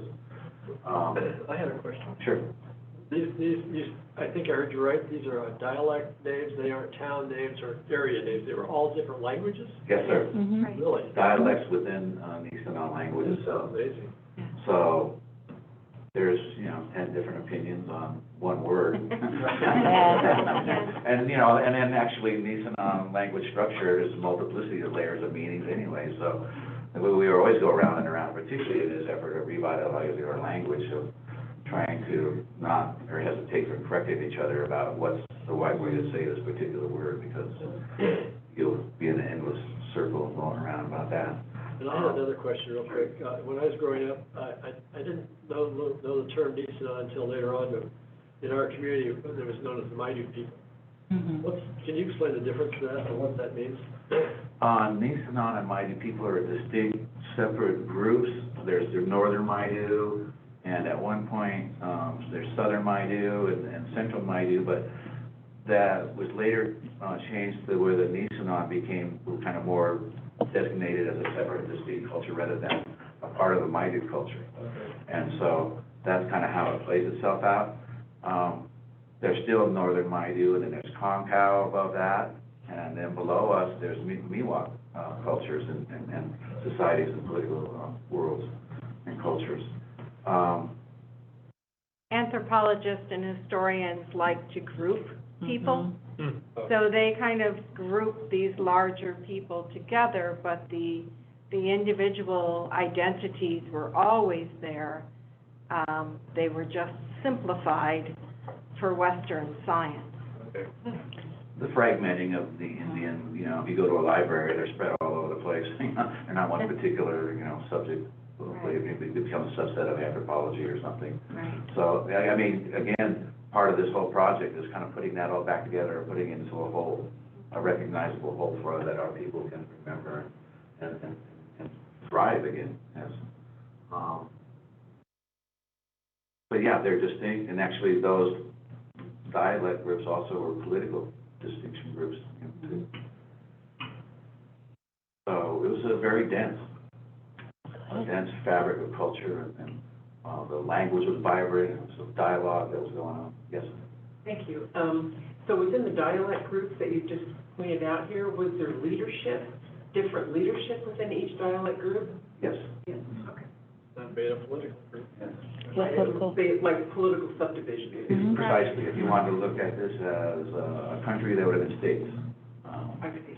Yep. Thank you. I think a good analogy for us to think of is like 11th century England, that had some of the Irish and the Scottish and then the Saxons coming in, and so there were all these, and they too were formed around the watersheds, right? Water is always important to us. And they could understand each other, but every group had its own identity, its own language, and its own leadership. Mhm. Brian, if I can ask a quick question. Geographically, from that map, it appears that the Sierra Crest seems to be kind of an eastern dividing line. Is that generally about right? Yes, yes, it is, the crest, watershed-wise, geographically wise, or washout too, so that's always a political issue. Because it's kind of seen as a transition area and a joint use area, and there was a lot of trading going on and all that, but if you go over the other side of the hill and look at that map, it's gonna be a little different, I'll tell you right now. Brian, you may have mentioned it earlier. Do you have a sense of what the original population numbers were? That's really been debated Yeah, a it's lot. hard. It is hard, but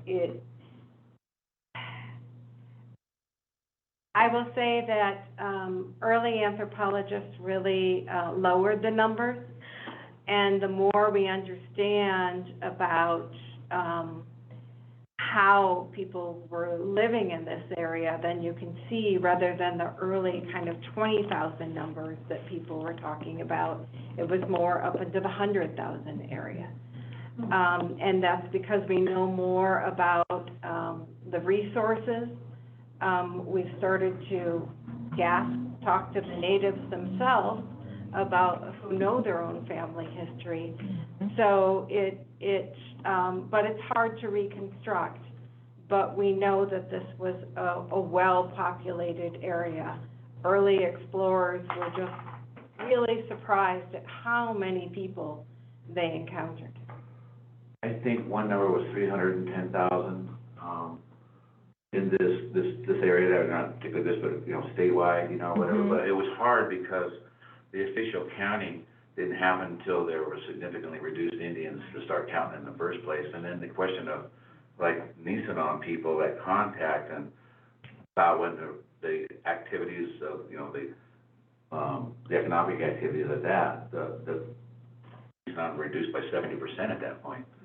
So, but I'll have that number for you by the end of this presentation, a good number. Yeah, I just think it's interesting, because to speak to that, I would assume back then there was some political motivation to keep the numbers arbitrarily low.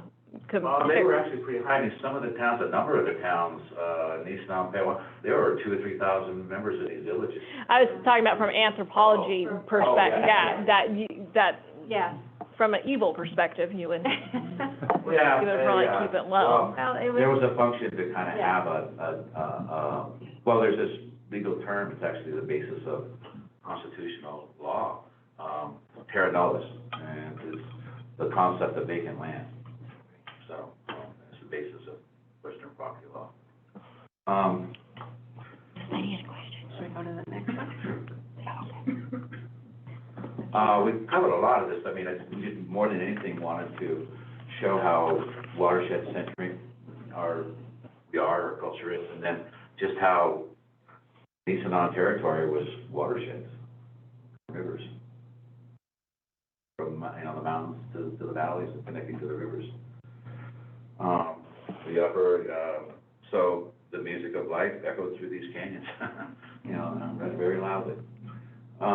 This slide is a transitional slide for us that we try to just kind of weigh some different concepts of, like we were talking about, the foundation of certain legal principles and traditions that we're trying to wind our way through and work with and interpret this through, and then how we look at it in terms of Nisenan world order principles, incarnating, you know, relationship and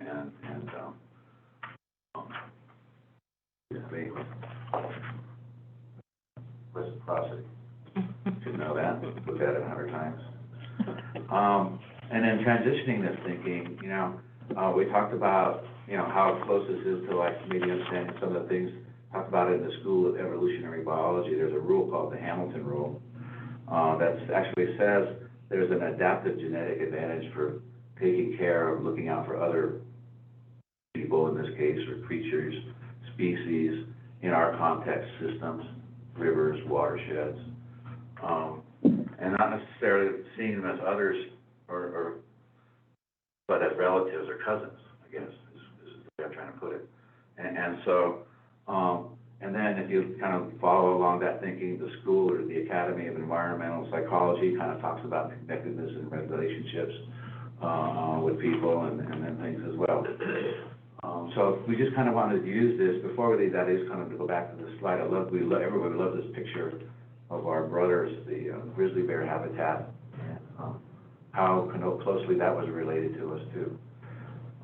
This particular slide, now where we're getting into how we're kind of interpreting the watersheds, is about Nisenan science. And when we talked about this, we were asked to kind of explain this a little bit more. And so the best way I can try and come up with is like to try to describe the process of like a bracken fern, so to speak, when it opens up in the morning and comes to life. And so, like, Nisenan people literally are genetically connected to these watersheds. You know, we've been involved in them, we've been drinking their water, we've been involved in the soils, we've been ingesting them, you know, for a number of years, so they really are a part of us. And so why we're so happy to engage in this discussion is it's an opportunity, as we talk about, to begin to return Nisenan lands back to Nisenan lands. By doing that, we become healthier, we remember more, we connect more, the dialogue is happening again. And so, my point being about this fern is that you know, we're like Nisenan culture, like that fern, when it opens up and lives and thrives in wherever its environment is like our culture. It's embedded with the genetic makeup from generations past, yet also within it, is the ability to adapt to current conditions and thrive. And that's what culture means to us. And that's what these watersheds mean to us as well, and that's why they're important. I think it's a hard thing to listen from the other side because we separate biology and cultural and biology and social. And from the Nisenan perspective, ecology and biology are cultural. It's one and the same. There's not that separation. So I wanted to kind of do this a little bit. So Nisenan culture produced human beings with a quality of mind and sensory perception and whose perceived rapport with nature from infancy was unbroken. The sky, the river, and earth were all in and on them, alive, with meaning indelibly impressed upon every fiber of their unconscious as well as conscious being. You were a part of this, but all the time, whether you liked it or not, you liked it. As we talked about, and it was kind of got into it a little bit of looking at that language dialect map, there's the importance of language to us is it helps us interpret this and have this dialogue. Embedded in Nisenan language structure is a multiplicity of meanings and layers of knowledge. And so to kind of move forward from this slide, I kind of throw out this little conceptual idea that Nisenan thinking or science is kind of like the logic of analogy. And so we reach towards the metaphoric mind, or what people call the elder brother of the rational mind. I'm trying to use some scientific language here. So if I sound out of my range, I am. Okay? But to bring it back, it just helps us describe large and small life-generating systems and complex nonlinear systems, that these are all big and small a part of. And then I know sometimes when people look at Indian petroglyphs or these animals, or, why are these characters or these symbols or whatever? And they're important to Nisenan science because they help us with transferring knowledge. So knowledge and concepts becoming characters creates multiple knowledge access levels, creates for us different levels of access. Children remember them, adults maintain them, and masters decipher them, each uniquely situated to each place, maintaining them for future generations. And so when you see this kind of information on rocks or, things like that, that's what that is.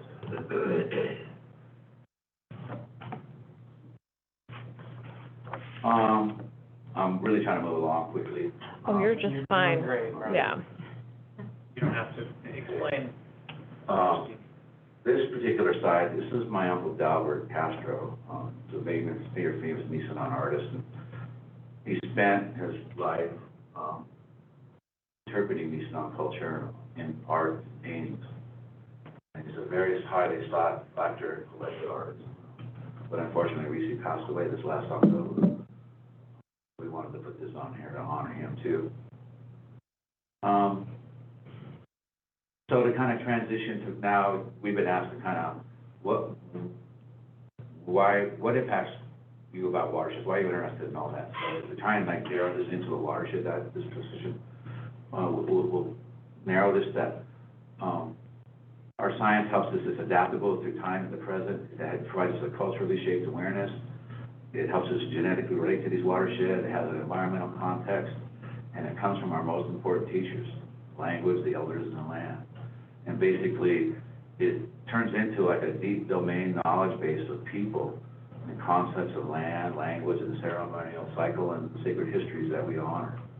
And why we're here is an opportunity to help leverage Nisenan ecological knowledge to help create and enhance a holistic environmental flow regime that helps watersheds and ecosystems and ecosystem health and indigenous people thrive.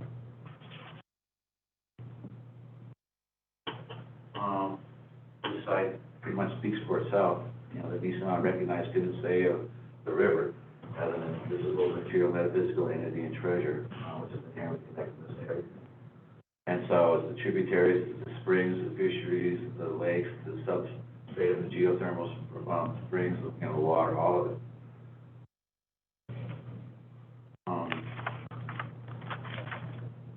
I think I touched on it earlier, why, well, you know, the background of this slide too is that what's important for us here is that, like I say, it gives us opportunities for multicultural assessments of biodiversity of watersheds. It provides a nexus of different worldviews and a departure point to document and create more strategies to conserve. As we get into this information, it kind of helps us come up with adaptive use and restoration strategies jointly for us and you and other people that we work with and ourselves. And it really helps us avoid, you know, truncated approaches to knowledge that limits the horizon of discovery and collaboration. And so, that's pretty much.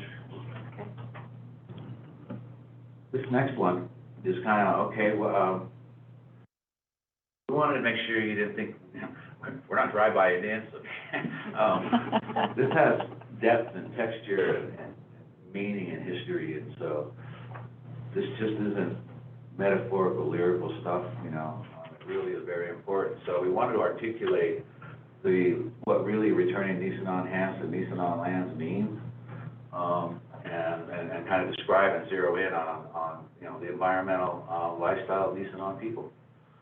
We talked about our relationship to these environmental settings, the mountains, the meadows, and the lowlands, and then if we would go into this, we would talk with you about an overview of Nisenan ecological lifestyles, about the hunting and fishing, the game, Nisenan diet, foraging theories, oral histories that we derive this information of and that inform us, interview data from, you know, resources that are available. We would discuss with you a Nisenan diet pyramid and some nutritional analysis of what that means. And then we would get into, well, what's that mean in terms of how you engaged in this environment. So we would talk about human activities, exposure scenarios, which we would reverse their guys and turn them into adaptive use strategies. But we would you know, cover with you major activities, hunting, gathering, ceremonial uses. Each family member had a specific role and schedule media patterns. Time allocations were different for every person. And then the media pathways: water, soil, smoke, steam, you know, ceremony, food, hunting, tool making, processing, living, breathing. So all of these things kind of are how we're kind of connected, you know, to our ecological Nisenan lifestyle to these areas and these watersheds. But they're not just like a current, but it's not, we don't want to like look at these and interpret them as a current snapshot of suppressive restricted use like today, but we want to use them to restore the ecology and relationships that the original patterns of use are possible and safe, and then building a foundation for building new healthy Nisenan-led restoration efforts and adaptive use strategies. I like this slide, and this is Lizzie, Enos, by the way, at the Bear River. Her baskets were made from materials gathered in these areas. She cured them and processed them in these areas. She used them in her life over and over and over again until she lived to be almost, you know, over 80 years old, and was very active in the watershed.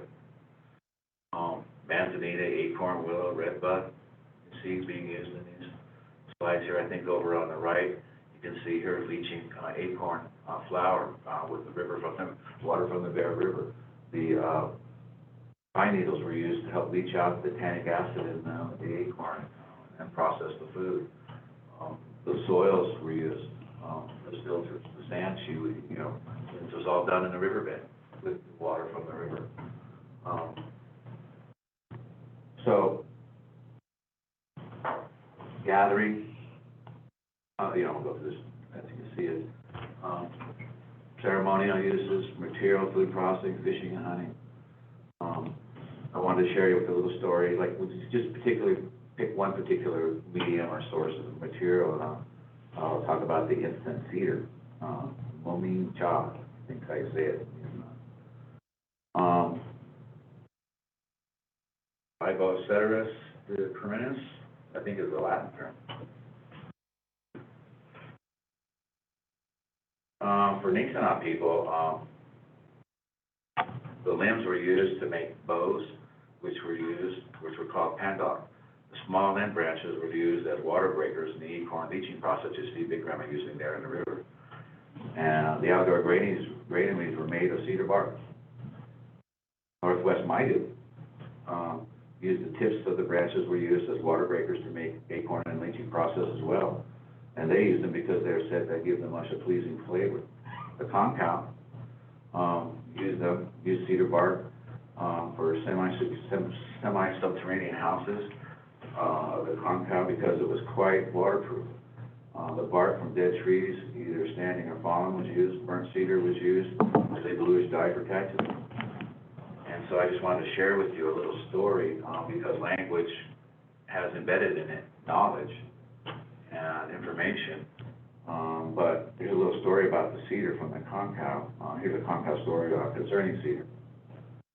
Mosquito lived in the sky with horsefly and lightning. He and horsefly used to make daily visits to Earth in order to feed. One day, mosquito chanced to bite an Indian, and he found the blood delicious. He told horsefly all about it, and horsefly told lightning that mosquito had brought back some delicious food for him, with him. Lightning tried to find out from mosquito just where this food came from, so that he might get some for himself. Mosquito told him that it was the blood of a cedar tree. Since then, lightning has always tried to hit cedar trees, but never can. He is notoriously inaccurate. Therefore, the best place for an Indian to stay during a storm is under a cedar tree. There's all kinds of information, and that's why language is so important for us, because they're just not words. They're genetic instructions. They're menus. They're manuals in some ways about how to live. These slides, we dial in on the diet, the foraging theory, and Nisenan by style, historical use patterns, and general use. But we want to throw this out here. Here's what we would call a Nisenan, instead of a diet pyramid, we made a circle. We also labeled these because in some ways these next series slides are kind of like intellectual property kind of stuff, which in current context, intellectual property is more transactionally related, and is more focused on rights, property, and commercial values and whatnot. But intellectual property of culture and all that's a little different story. So, but anyways, we share this information with some caution, but we have to share it because we're here to help inform and educate. And some of this is fun. So we played with this little food pyramid, but as I said about the intellectual property stuff, that sometimes we've been experienced lately that some of our songs and sites and graphs and maps and family histories and knowledge artifacts that we were appropriated, sometimes to monetize to benefit private parties, authors, or to supplement weak petitions for federal recognition and rights. And so in some of these, you might not notice or whatever, we put a coyote in there. And so there's some missing numbers in math and whatnot. You can reverse some of the numbers and stuff and make sense of it. But anyways, here we go. Next. I can give you the percentage values of this pyramid, but here they are. The main base of Nisenan diet was acorn, nutritionally powerful and rich, enduring through the year, and they kind of see what the food was and why this is important to us, because diet is a big issue. Currently, some of the vectors that plague Nisenan wellness are diet and access to diet or traditional foods. So this is really important for us because in some way within this watershed, we still have access to these foods.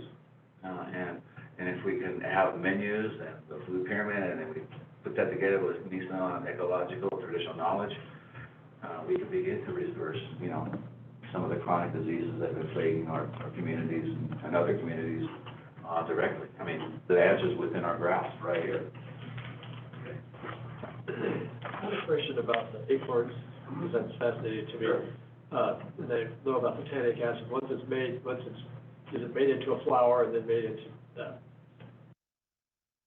tortillas would be the best? We would traditionally utilize the black oak acorn, which is around in this area. We didn't care too much for the live oak with the tan because of the taste.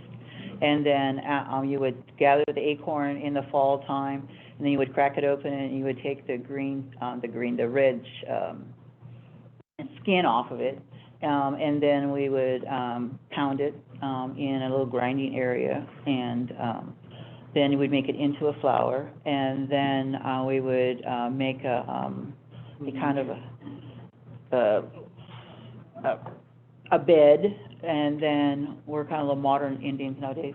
So we use we'd use, cheesecloth and cedar boughs and stuff like that, and then we'd leach it probably for quite a few hours until the water was more clean. Then you stick your finger in it and you taste it to see if the bitterness, the tannic acid has gone out of it.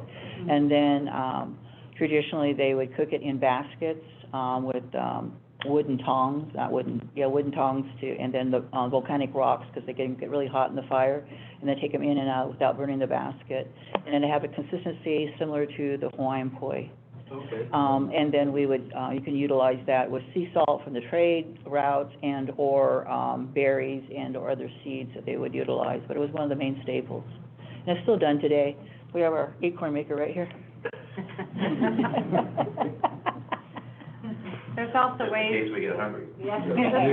There's also ways to adapt it, and I've seen recipes for acorn bread, that's very good, and so some of the native cafes you'll see, using the acorn flour for other reasons as well. Have you even muffins? Yes. Our grandmother, when she would bring it out and it'd be on the rock, we'd wait for it to cool and it would kind of curl, and then we'd get that, and then we'd put honey on it, and that was our treat. That was, and so we'd hang out with Grandma until that happened, and so. And then also, she would take wild grape leaves and stuff, and then put the acorn, in a ball and put it, and then bank it into the fire, and then, we'd come out with acorn little biscuits. Okay. I remember that as a So kid. was it cauliflower or mush, or what was it? Would it be like? We call it uti, Okay. which is acorn. Some people call it acorn mush, and it's an acquired taste, but you grow up with it, and Right. that's your connection. That's your connection. Yeah. Thank you. Yeah, Jeremy, or salmon. Tastes a lot better when you know all the hard work that went into it. Yeah. Does with all food. Yeah. Well, we had this last weekend, the gathering, my niece made some pine nut cookies. We were in Berkeley last week, and someone served us acorn cookies. So they were really, really good. Thank you. Yeah, if you wanna eat, well, we're into that. I'm looking at recipes in a restaurant, but, okay. These are tried to display real quickly just how we begin to analyze that diet and break it down, into micronutrient, elevate numbers and calories that are consumed in activities and gathering foods and all that. So, we can just kind of go through these real quick. Same thing, just using this to kind of begin to chart out how we're gonna put this diet together and use it.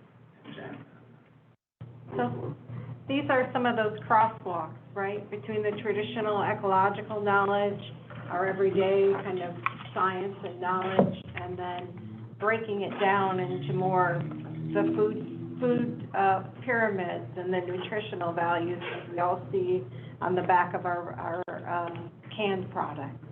It's starting to have that conversation so that we can come to common goals. Did you store food for, in the fall, and then you store it through the winter? And did you eat different, were things seasonal like they are today? And so you would sometimes have more access to fish and sometimes Right, have more you'd access. dry the fish, and then we would store the acorn in, acorn granaries that, we would have that be off the ground, so you could have access to acorn. But, a lot of it was, having the knowledge, when to collect certain roots and herbs and how to dry them and utilize them for, because some of the winter times were pretty fierce, and so then you would draw upon what you had stored. I think just knowing that, having the knowledge of the plants and at different times when they're more like medicine, for instance, a certain time you pick a certain medicine because it's more potent. Other times of the year, it's not, doesn't work as well. So really got to know that, I guess they were kind of their own botanists in a lot of ways, and alchemists and medicine.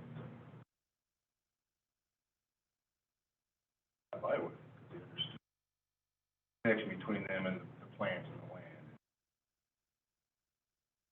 It's just part of their stewardship. It wasn't really stewardship, it was just a way of life, just common knowledge. They didn't feel like they were doing anything special or different. Giving back to the land because the land provides, understanding the differences. Electricities, clean it all. So, yeah, it's just that understanding and knowledge way back, even before that person. It was probably taught since they were just a small child. The lifelong lesson of that's that now. So,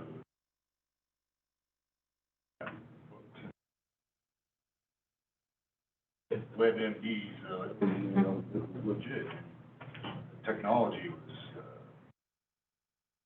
today you can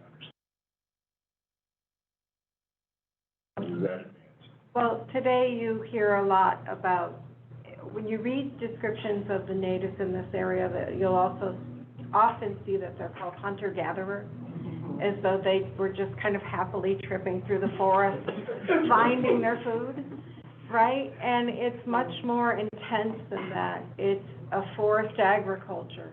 It's a forage agriculture. It's a hunting agriculture because they also controlled the animal populations as well. So it's a very active knowledge of the landscape, and I think that's what Matt means, is that I think historians and archaeologists and anthropologists are just starting to realize how intensively stewarded and maintained the land and the ecology and the culture were, because they're all the same.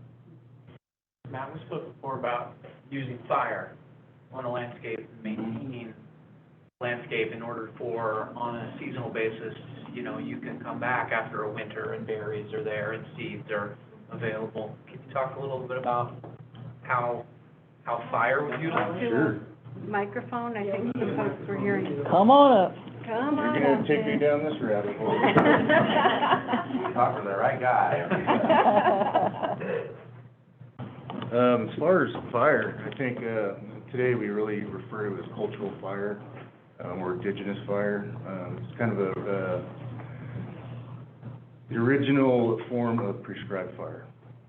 It wasn't looked upon as a fuel reduction tool or, something to clear the landscape. It was actually something they used to, you know, bring the nutrients back into the soil, to bring, health back to native plant communities in the area, or to the health of the animals or the insects.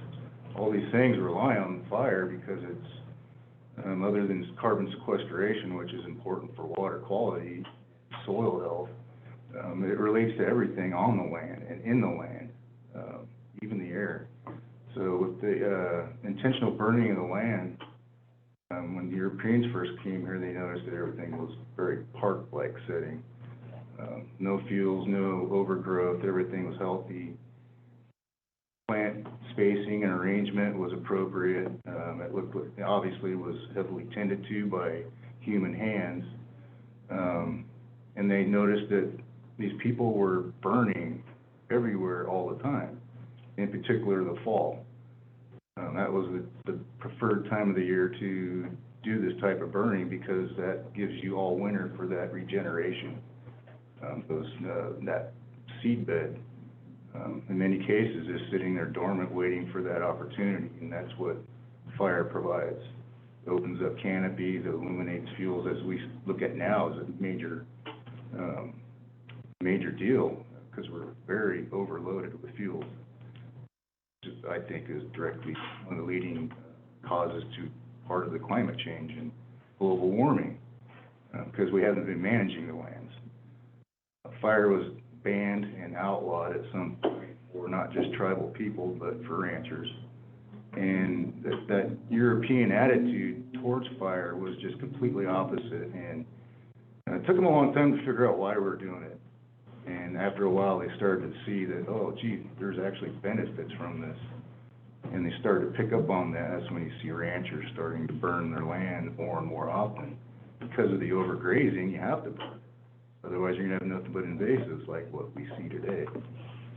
California's been overgrazed heavily for multiple decades, from the valley floor all the way up into the mountain ranges, even today.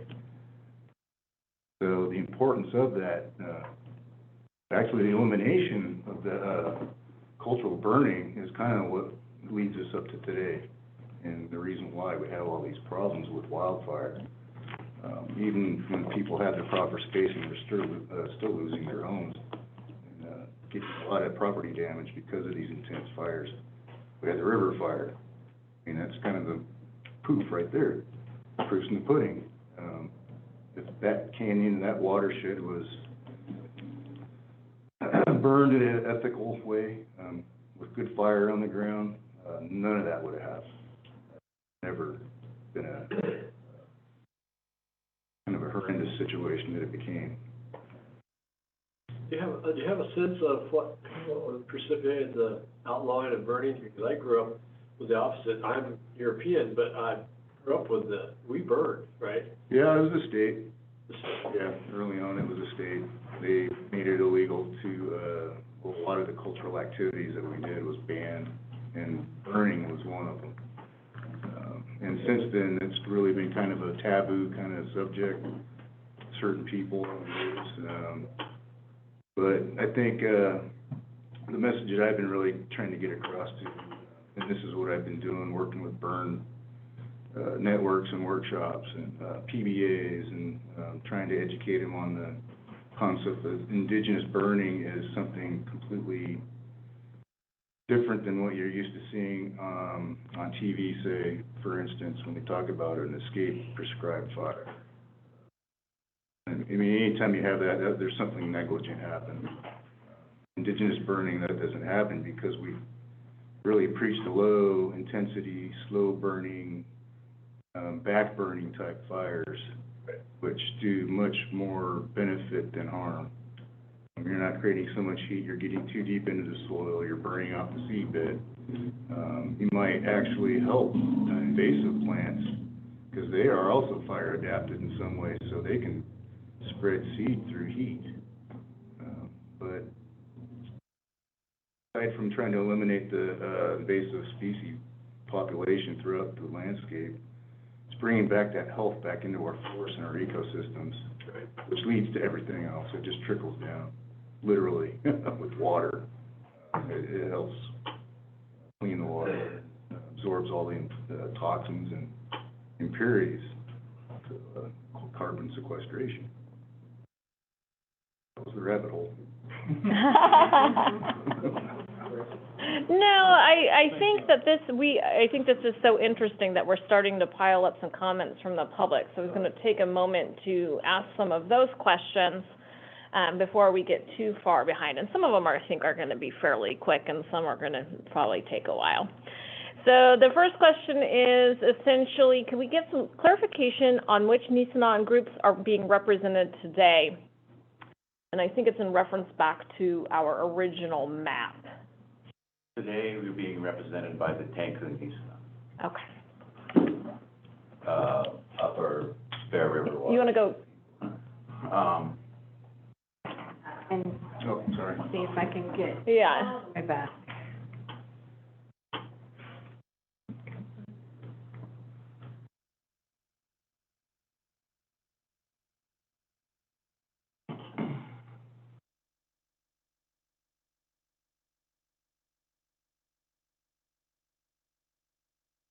Almost there. There we go. There we go. And so in what area was that in? Maybe we could point to some of the map. Right there in the middle, Perfect. That's Thank You got it? Yes. Okay. Thank you. And the same gentleman also wanted to thank you for your presentation. We also have, I think this is an interesting question, and I've been thinking a lot about this question since I read it, and I'd like to hear all of your perspective, is what is the difference between the Nisenan watershed and the source watershed in the plan for water?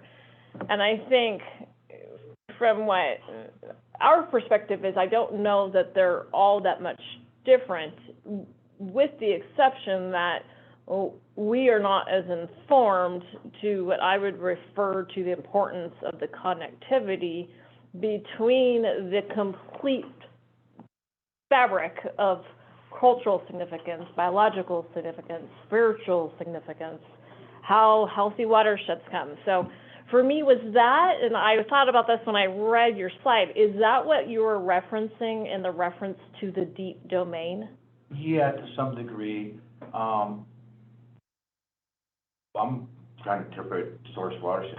So you're talking like the upper Yuba, I mean, I think, go along, where are they sourced, I think for us, I'm guessing, and kind of say the same thing. And in a way, that was Yeah. shared with other tribal groups as well. I mean, so as I said, we're happy to be one of the indigenous voices, but we're not the only one. So to kind of help fill those areas, in the source watersheds and all that, because they're going into other groups. I mean, you'd have to talk to, I'm assuming you are talking to the Washos too, because these areas do go into Washoe homelands and those upper reaches of those watersheds in some way as well. I think you're starting to see the landscape Mm-hmm. and the interconnectedness, Mm-hmm. but you can't just look at one watershed without understanding what feeds that watershed and what the source of that watershed is, not just at the very, very source at the Sierra, but all the way down, and where the water goes as well, because it's all interconnected. I agree. I think often we speak in very technical engineering, black and white terms, and that's how we function, right? I think often we do commonly refer to the upper district as the source watershed, but I think that this presentation speaks to that's probably not necessarily a correct labeling, and that all of the watersheds really are the source watershed for the district. Yeah. I think so too.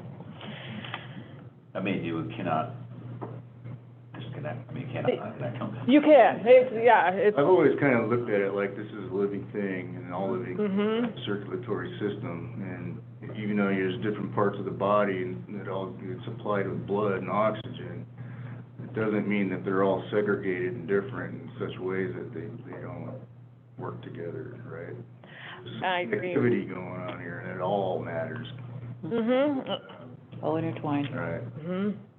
And I think that this conversation just highlights the importance of giving that consideration and understanding it and valuing it and thinking about when we make decisions. So I think for me, that was what really, why this needed to be done. All right. This is an interesting question. Two different folks are asking the same question, Ms. Suarez as well as Stuart Feldman, a little bit of the same question. So do we have any evidence that there was salmon in the Bear River? Well, that's my question. It's a question too, from whether that be records from stories we've heard or any other type of records or evidence that we've seen. I think that there's a lot of people have always wanted to know that answer to that particular question. When it comes to finding evidence of things like salmon in our waterways, it's very difficult because just trying to find salmon bones alone is very, very difficult. I think in certain cases that we have, say out of Sacramento or Feather, from really large projects, say levees, very rarely do we ever come across the fish bone. Usually, most fish bone was crushed up and utilized later on and not just thrown away after consumption, unless it's in a case where it may be an offering or something. Typically, they used it all, and pounded down into a powder. It could be made into a soup later on. It's probably why you don't see a lot of salmon bone existence in archaeological studies. But I think if you were able to find some, you'd be able to get some good information from that, which I think we are interested in also, because we do know the history of salmon being present, but in our lifetimes we have not been able to witness that. But I think I've heard that it's very, very, very small numbers do try to make it up, but they can't. I mean, they just don't have the habitat anymore to even come up this far. So they die. I think it's like stories talk about it. Right. Yeah. In the past. Big round of stories talking about fish, you know. Mhm. But I've heard people say that they remember times when they were able to walk across the river on the backs of salmon. Yeah, I think consideration for the bear specifically, I would assume there's likely salmon, but at what times of the year? Because at certain times of the year, there probably isn't enough water. We had multiple runs back years ago. Now there's basically one run, and that's, who knows when that's gonna be, because things are just so out of balance. And it's a shame that we've lost like 4 out of 5 salmon runs in this state. Extinct. I agree. So before we move on from questions, is there any other questions we can go to? Because we keep interrupting. So you have more questions? Now, I have one more question. Let's take that, then we'd like to take a short break. Okay, we sure can. And Mr. Jeff Linton asked, is the Lizzie Enos Nisenan Foundation affiliated with the United Auburn Indian Community? In March 2017, past NID General Manager Rem Scherzinger essentially told Nevada City Rancheria Nisenan and Colfax Todd Valley Nisenan that they would need to join the UAIC because they are a recognized tribe to collaborate with the NID regarding the Centennial Dam. I'm just wondering how that relates today. That is not true today at all, so. Nobody needs an official representative. got a lot to unwind on that. That's a lot to unwind. We don't have all week to tell you the whole. I've heard. The Nisenan Family Foundation is made up of members, the descendants of Lizzie Enos, Nisenan people. Some of them have other tribal affiliations, but it's a non-profit group. The discussion about recognized and unrecognized tribal groups, Auburn, United Auburn Indian Community is the only federally recognized Indian tribe in this area. There are others that are seeking that status. And then the whole thing of the issue of federal recognition itself is a whole discussion and an endpoint for some people, maybe not for others. You don't have to be federally recognized to be an Indian or an Indian tribe. The Navajo Nation is the largest tribe in the United States, and they're not a federally recognized Indian tribe. So, there's that one. but there are a lot of federally recognized, and tribes pursue federal recognition for a lot of reasons, particularly to reestablish land connections and rights and political affiliations and culture and language. And so they see these vehicles as transitional tools to restore tribal cultures and histories, and hopefully in homelands that they had once had access to. So they're tremendously emotional processes, and then you have to deal with a lot of history and in terms of how you got there and whatnot. But to answer the question directly, there are members of the Nisenan family, in Lizzie Enos Nisenan Family Foundation, that are members of the United Auburn Indian Community. And they're members of other tribes too. Yeah, I think, speaking from our end, from United Auburn, as a federally recognized tribe, we don't look at things like it's us and theirs, or there's hard lines or boundaries. We really look at like we're in this together, and we need to work together. We work with other tribes in the area. We're trying to work together in a good way. We're not sitting there, looking at things politically. how do we look forward? How do we move forward? So it's, I think that's worked very well for us. It's really created a strong bond between us and other area tribes too, in many ways that may not have the political overtones attached. We leave that up to the tribal councils and those leaders to hash that out, but at our level, we are really kind of all one. We're all here together, so we gotta figure this out together. That's kind of what we see, and when we assist other groups, that's what we're there, you know, we don't need to take the lead on everything. We can assist and be equally as effective, so. Yeah. One of the ways or reasons why we pursued this as a nonprofit, is to avoid, you know, the political context of the things that we're working on, culture and language land. Honestly, I've been there on the other side. I was an elected tribal chairman for 20 years, so, you know, I know what that's like too. But now, I mean, we do this because this is a labor of love, and we get to do the things that we really wanted to do. That's kind of working up with our family and the things we really want to do in the lands that we've been holding close in our hearts. Yeah, I know that from our perspective, your participation is not predicated on being recognized by anybody, essentially, except for yourself. So we appreciate the value and your knowledge, and you're helping us. I know since the beginning, Brian, Annie, you have been very, very, very kind and patient with Greg and I, why we try to understand and learn. And so I have personally found this to be very valuable. Thank you. Likewise. All right.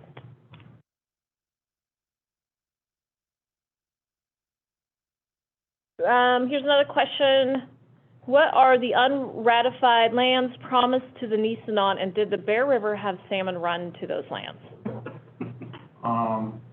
I think the first question refers to the Treaty of Camp Union, which was executed, I think, in July of 1851, and was the second in a series of negotiated agreements with the Nisenan to kind of settle future potential conflicts between cultures of the area, and then transition of economics and demographics and pressures that created. That particular treaty was negotiated to set aside about 150 square mile area, or 50 square, in and around the beginning of Camp Far West, north up to the Yuba, back down this way, to about Combi and then back down. And that was intended to be the Nisenan homeland post-settlement. On discussion of treaty making, treaty concepts or treaties were kind of an adopted process of negotiation and peacemaking that were used by the United States as that experience moved from east to west. But honestly, the treaty making process wasn't a tradition of Western invent. Treaties and agreements were going on. Nisenan treated with peoples and other cultures for a millennium, and over and over and over, we were trading with other cultures for use areas, goods, you know, and those things. So it just wasn't a new phenomenon. This particular process was intended to kind of settle some issues and begin to create a foundation for the beginning of private property law here in California, and begin to settle the question of questionable titles forward. So it was kind of a function of that as well. It promised, why the Nisenan people were interested in it, you know, things were changing at that time, and, you know, it maybe seemed like at that point something that had to be done. But the basis of the agreements was they're trying to find an area where Nisenan people could live in peace and thrive and grow and have a connection with their traditional homelands. And actually, in some of the early ones, about even preserving some economic activities, mining and things like that. But the Green Treaty that was negotiated early on was scuttled, and then another process came along. It was called the Treaty F, and it was a series of treaties that were negotiated in California at that between 1849 and 1848 to 1851, I think. those treaties, were controversial, and were very much reduced to, mere representation of what they could have been from the Indian side, for sure. And then tribes were asked to agree to ceding the rest of these lands that weren't included in the treaties, for the benefits of the treaties. Those treaties were then taken to be ratified by the U.S. Senate, which refused to ratify them under pressure from the California legislature and the public, and actually passed an injunction of secrecy to file those treaties and put away so no one can see them for 50 years. And it wasn't just until recently that the text of those treaties have been made public, and actually the maps are still filed under secrecy and injunction, and no one has access to these maps yet, that were developed by Lieutenant Darby and his expedition early on in 1841, I think. And we have that map and the actual Lieutenant Darby's actual field guide of his expedition when they were actually defining the boundaries for Fort Camp Far West and the supposed Nisenan Treaty area. Treaty F was a series of a number of treaties that went from A to almost Q, or 18 of them, whatever the letters are. They were all negotiated. The Indian people that negotiated were forced to live by those terms, yet they never did enjoy the benefits of them. And I'll get into that a little bit later in the presentation, but that's kind of the background of that. We look at Treaty F and those lands as still kind of giving us some standing in this dialogue. The basis for that negotiation was to preserve the ecological, biological, and cultural well-being of Nisenan homelands and people that were connected to them. So we've been talking about protecting these whole watersheds and these rivers for a long time, and we actually put that in the text of these treaties. And we have the Treaty F laying around here somewhere, so I can give it to you so you can hold it, look at it. The reason there was a Treaty F is that even though Nisenan populations at that point in the 1850s were significantly reduced by Indian hunting campaigns, settlement, industrial demographic pressures, and so on and so forth, the Nisenan people were reduced almost 70%. Yet even at that point, they were still able to put up a significant resistance to settlement and taking of their lands and forced labor, servitude and that type of way of life, that the United States decided to create Fort Camp Far West, which at that point was the furthest west military installation in the United States to have to deal with these Nisenan in the Bear River. So that's kind of the background of that treaty. It's the document. I mean, it's like a knowledge artifact for us. It just kind of points to a certain period of time of something that we were trying to do.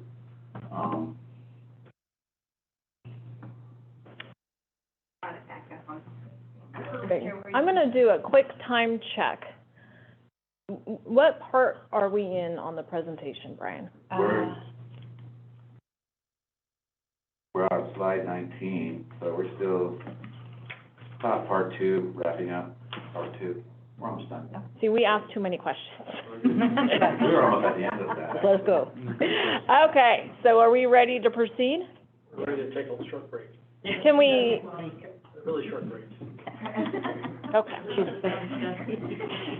All right, we're going to take a very quick 5 minutes break. Thank you. And can you, this is the board? Oh, Are you okay? Jake, trigger that. Gotta get it.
I will repeat myself. Thank you. So we will be able to get through all 4 parts of the presentation, but for our friends at home, we may go a little bit over 6 o'clock if that's okay with the board. Absolutely. Fine with me. Fine with me. I feel blessed beyond Yeah. measure that we are being able to take in this and receive this information, so. Perfect. I'll stay here all night. So thank you. Excellent. She'll make us order dinner. We're game. We have some of that acorn. I know, you got any of that acorn stuff? I love that. All righty, then I will turn it back on over to Brian. We're wrapping up the nutritional wrapping of the Nisenan diet. And then we got back to the dialogue thing. And my last comment on that, before we get to these other slides, was to answer you that we're also following the seasonal patterns of how things were happening on the year-round cycles. But also, it was important, you just didn't just run out there and start grabbing and chomping around and stuff like that. There were protocols that had to be followed, prayers had to be sung, songs had to be done. You had to really engage in a dialogue with that particular plant, to talk to it, why you were there, why you were using it, what it was doing, you know, what this was about, and really engage to have some power coming from this relationship. So there, you had to be a part of that, I guess. I love I'm trying to say. I'm a flower farmer, and I have my flowers. Yeah. I mean, I don't mean to trivialize what you just said, but I do believe that plants have an energy, and that you have to respect their health, and that you can't just kind of go through as you might on my human level. But anyway, sorry. We have to respect that relationship. Yeah. And that gift. And honor it, basically. Yeah, they're gifts. They respond to that too. Yeah, they They give do. you. Yeah. They give you. Yeah. Okay. Trying to go back one. There we go.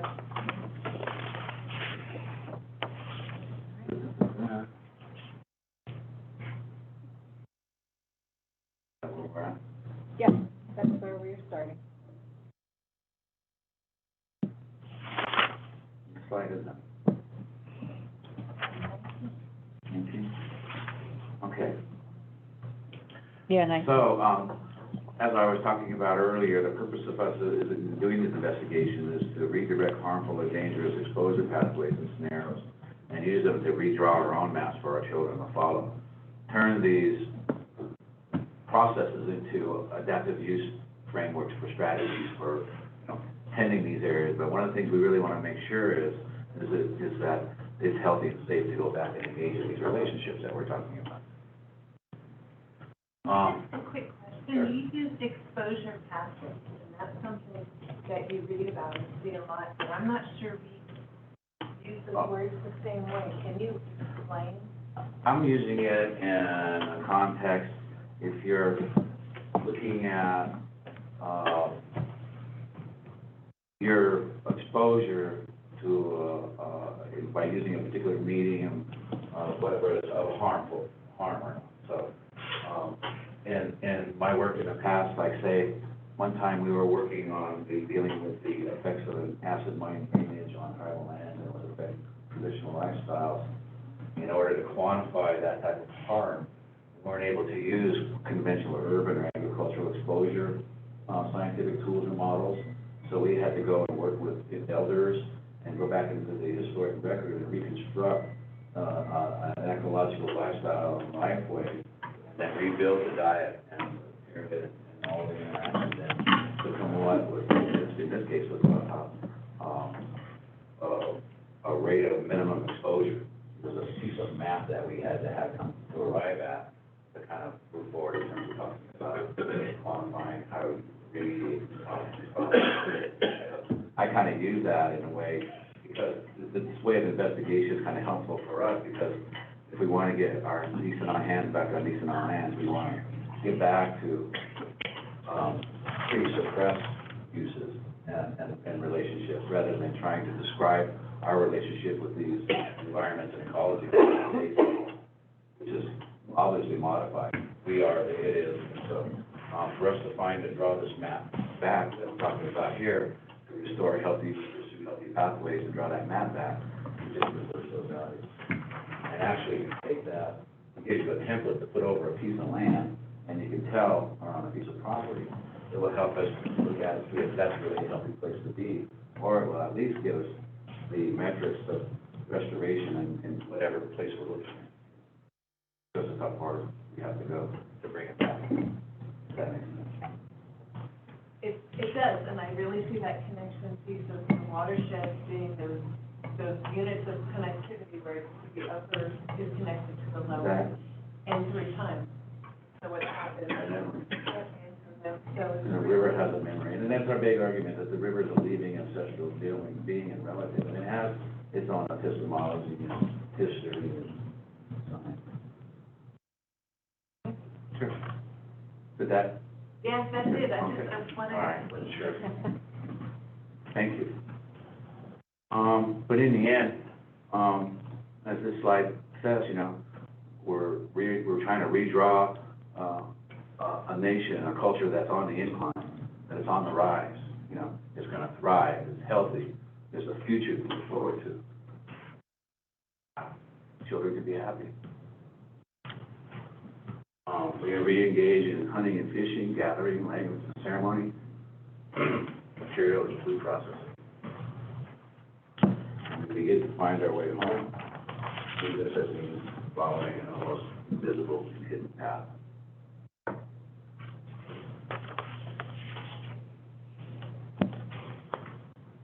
We'll speed this up as best we can. Next slide, I guess. So when we look at in the future, you kind of look at it, well, some frameworks we have to have, and so, you know, what do you have to work with? And so this is kind of a framework that's adapted by other tribes that are using this now, where they're beginning to look at, you know, their plans for the future. The vectors of change are changed, you know, historically for us now. There's climate issues, there's temperature changes, there's water quality issues, you know, other levels of different kinds of violence now than before, on and on and on.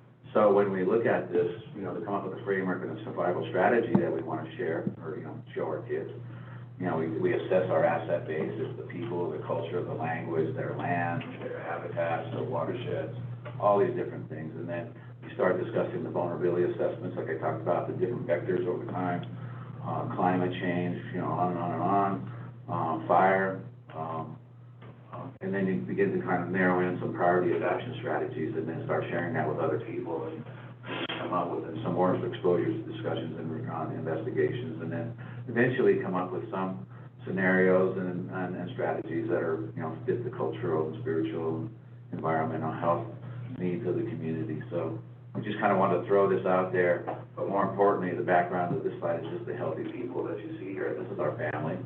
Nisenan, these are all descendants of Lizzie Enos in one form or another, across the generations. From the right, Uncle Guy, those are traditional Nisenan dancers from a long, long time ago, very powerful men. Right below that are Sandy's grandchildren, and you see Stan Padilla, famous artist here. Below that's my dad and his sister and brother when they were young.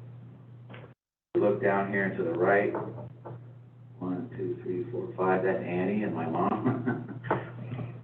Cute. Before she was making acorn soup. And then up top is the Maidu traditional dance group up there as well. It's part of the foundation and something I wanted to guide us with.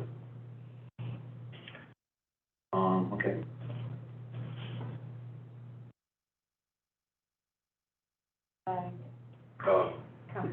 Here's Aunt Rosie, Rose Kelly Enos, Wanda's mother. She's the chairman of our foundation. And she's just showing us here, maybe, again, we're just fiddling with concepts and processes and trying to show our thinking, and this kind of goes back and forth. It's just what Aunt Rosie tells us, it's kind of adapted from Linda Smith, a Maori activist, and we kind of adapted this. But it just shows that, you know, Nisenan natural law is kind of an obligation and a set of obligations and responsibilities, and then you kind of take Nisenan indigenous knowledge, we, move it into application for global well-being, that's what we're trying to do right here. And our goal is to help inspire not only Nisenan, but healthy communities and ecosystems. Basically, what we're trying to do is have this thing go back and forth, so it's not like a static process, but it's like a cycle that we live and follow. And so we kind of did this, again, we're just doing, thought graphs and, bids, stuff like that for kids to pick up and just picture, visualize some thinking and thought. Okay. Okay, we're moving along. We're gonna get done here soon. This is an important, difficult part. Nisenan landscapes, cultural sensitivity, and watersheds. Again, you see our watershed-centric world on the right. There's some old maps. One of the things about getting into the naming and mapping project is we started looking at all these really old maps from all over. The variation in cartographic traditions. It was very interesting. So what I want to do here is just kind of begin to describe, as Greg had asked, cultural significance of these watersheds, the historic sensitivity of them, and what Nisenan landscapes really are. So I really ask you to be patient and bear with me through this section, because it is difficult for me to. Okay. We wanted to kind of set the setting of a sunrise in pre-contact California. And a lot of these images that we have are borrowed from Benjamin Madley and some of the works that he's done, so I want to thank him for letting us borrow this stuff, even though we never asked him. And, but it was very, very helpful. And this is just done for a one-time purpose anyways. And this is done for educational purposes. We're not using this to make any assertions of rights or claims, and we're not trying to copyright anything of other people's stuff or whatever. We just want to use this to help inform and educate. So, as the gentle warm sun rose on the morning of July 6, 1846, you can see here from a mist-hidden plank house in the northern redwood forest came the dawn cries of the newborn Wyatt.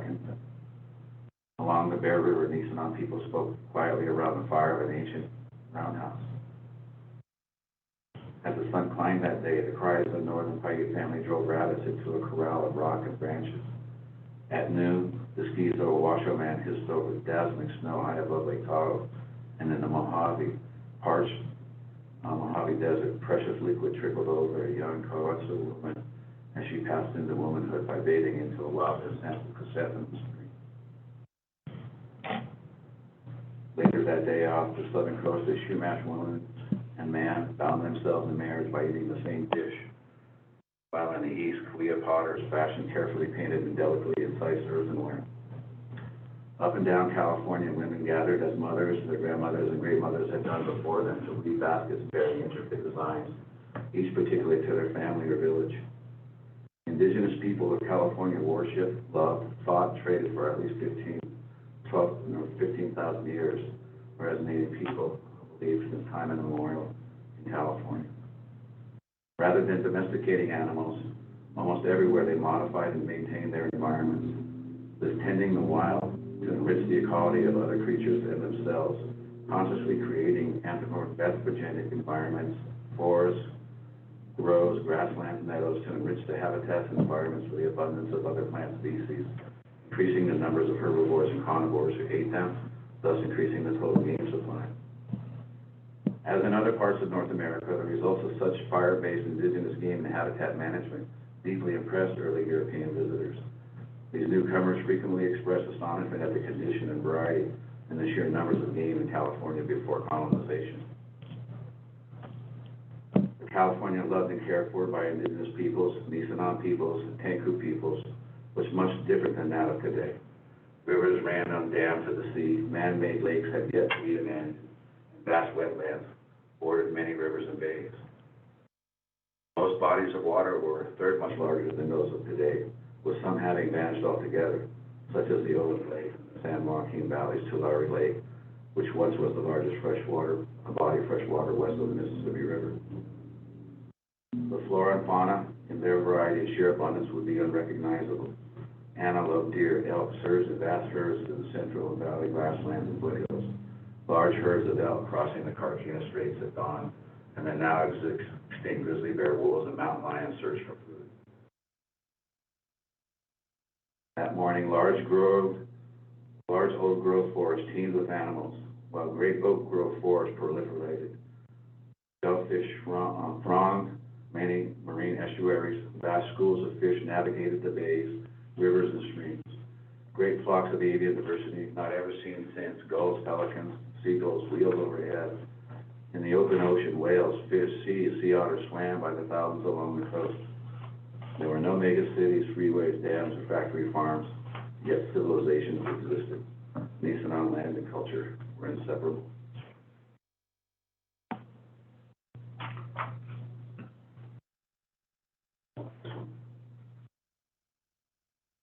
Next day, morning of the 7th of July, 1846, the USS Savannah and 3 other warships set anchor into Monterey Bay. At 7:30 a.m., Commander Jake Slopes and Captain William Levine assured the Burkang, I declare the inhabitants of California that I have come in arms. I come as a best friend. Henceforth, California will be a portion of the United States, and its peaceable inhabitants will enjoy the same rights as citizens of any other portion of the nation. On which that time the U.S. Pacific Squadron fired a 63-gun salute. California, before European contact, was a thriving, staggeringly diverse place. People speaking scores of different languages organized themselves, hundreds of political entities, and connected themselves to each other via dense webs of local and regional cultural exchange, while maintaining trading connections with people far away. Their life was changed over the coming millennia, but the arrival of Europeans brought rapid and, for many tribes, catastrophic transformations. Yet before that day, 260 years earlier, change had already begun. In March of 1546, Spaniards anchored in the blue waters off of San Diego Bay, completing the first European exploration of California's coast. Before leaving, they took 2 young Levi boys to carry to Spain to become interpreters. This first European kidnapping of California Indians foreshadowed a dark new chapter in California history. Spaniards, Franciscans, Russians, and Mexicans would impose for the next 226 years race-based 2-tiered legal systems, deadly unfree labor regimes, and violence on California Indians. These traditions would cross-pollinate with existing Anglo-American practices and policies toward American Indians to help create what resulted in the mass murder of tens of thousands of California Indians between 1846 and 1873. The spiritual conquest of California had been declared, and indigenous peoples were viewed as pagans or peoples without reason. They were declared not to be fully human. They were not civilized enough to have systems. They were not literate. Their language and modes of thought were inadequate, the Franciscans declared. The Mexicans inherited the mission's deeply ingrained racial hierarchy, which placed Indians at the bottom and depended them on labor. Multiple forms of Indian servitude, along with the profound racism, made the coercion of the California Indians ideologically acceptable. These conditions set precedents onto which local citizens and administrators then grafted their own racist traditions and unfree labor systems as they undid Mexican rule. Concurrently, in the 1830s and early 1840s, mass destruction brought to California Indians with sweeping epidemics that killed more than 60,000 Indian people. The offensive epitaphs deployed to dehumanize California Indians of the time revealed a deep and pervasive anti-Indian racism of the period that continues to this day. And the only reason I say that is with the phenomenon of missing and murdered indigenous women issues that we're still dealing today, that actually plague our communities and Native women in this community and around the country and in Canada and in other indigenous populations. And which is crucial in creating an environment in which mass murder of thousands of California Indian men, women, and children can take place with broad public support. These terms no more describe the character of American Indian or California Indians than trying to describe the front and back of a tree. In 1940, California historian John Walton Carley titled a chapter of his California history, Liquidating the Indians, Wars and Massacres.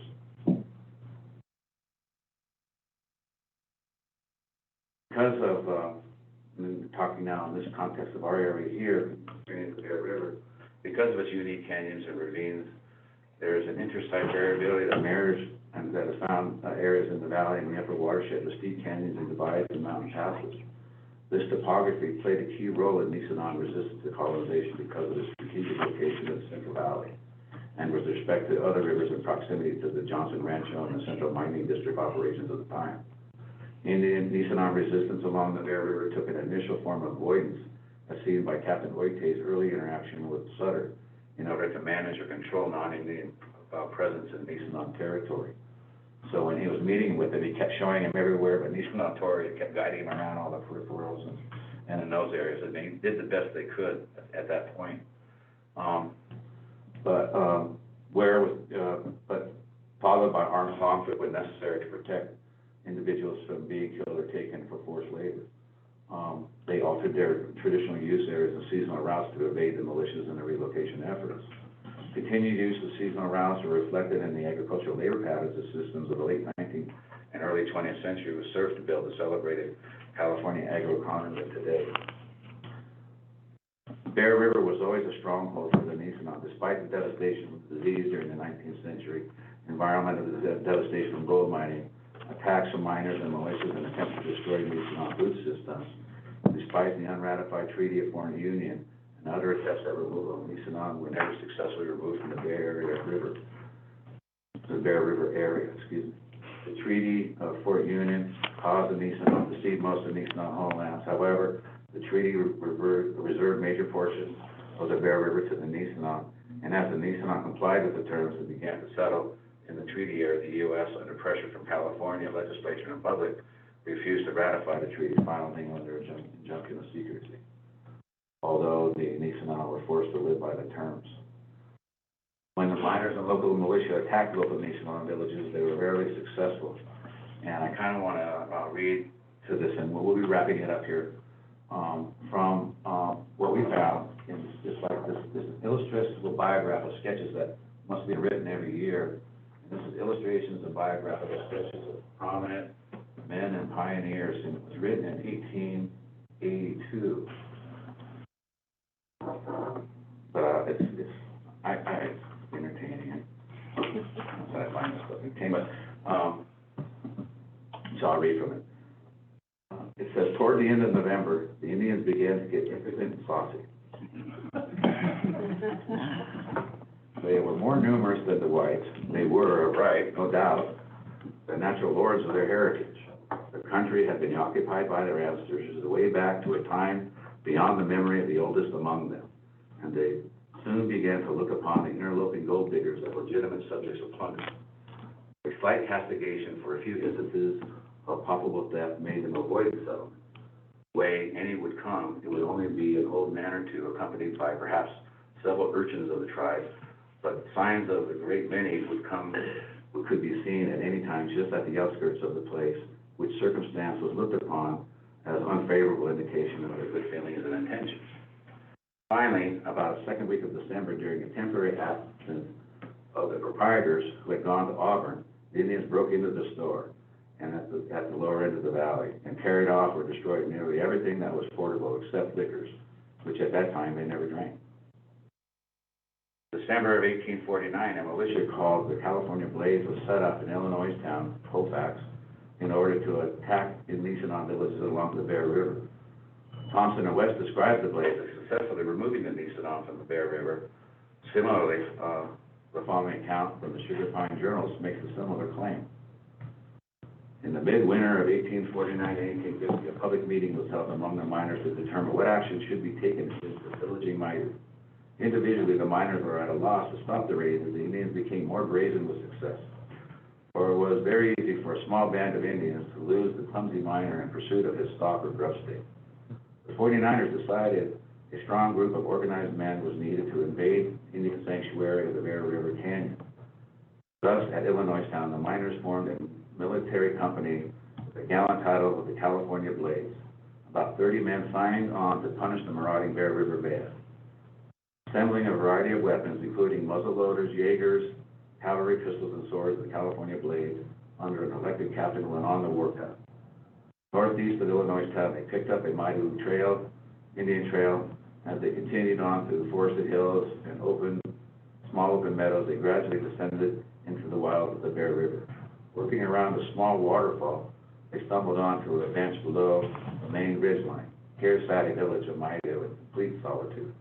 A charge was made by the Blades, and in seconds the Indians seemingly vanished from there. Only a few old, decrepit individuals were rounded up. There was much evidence scattered about the encampment of theft and plunder from the 49ers' camps.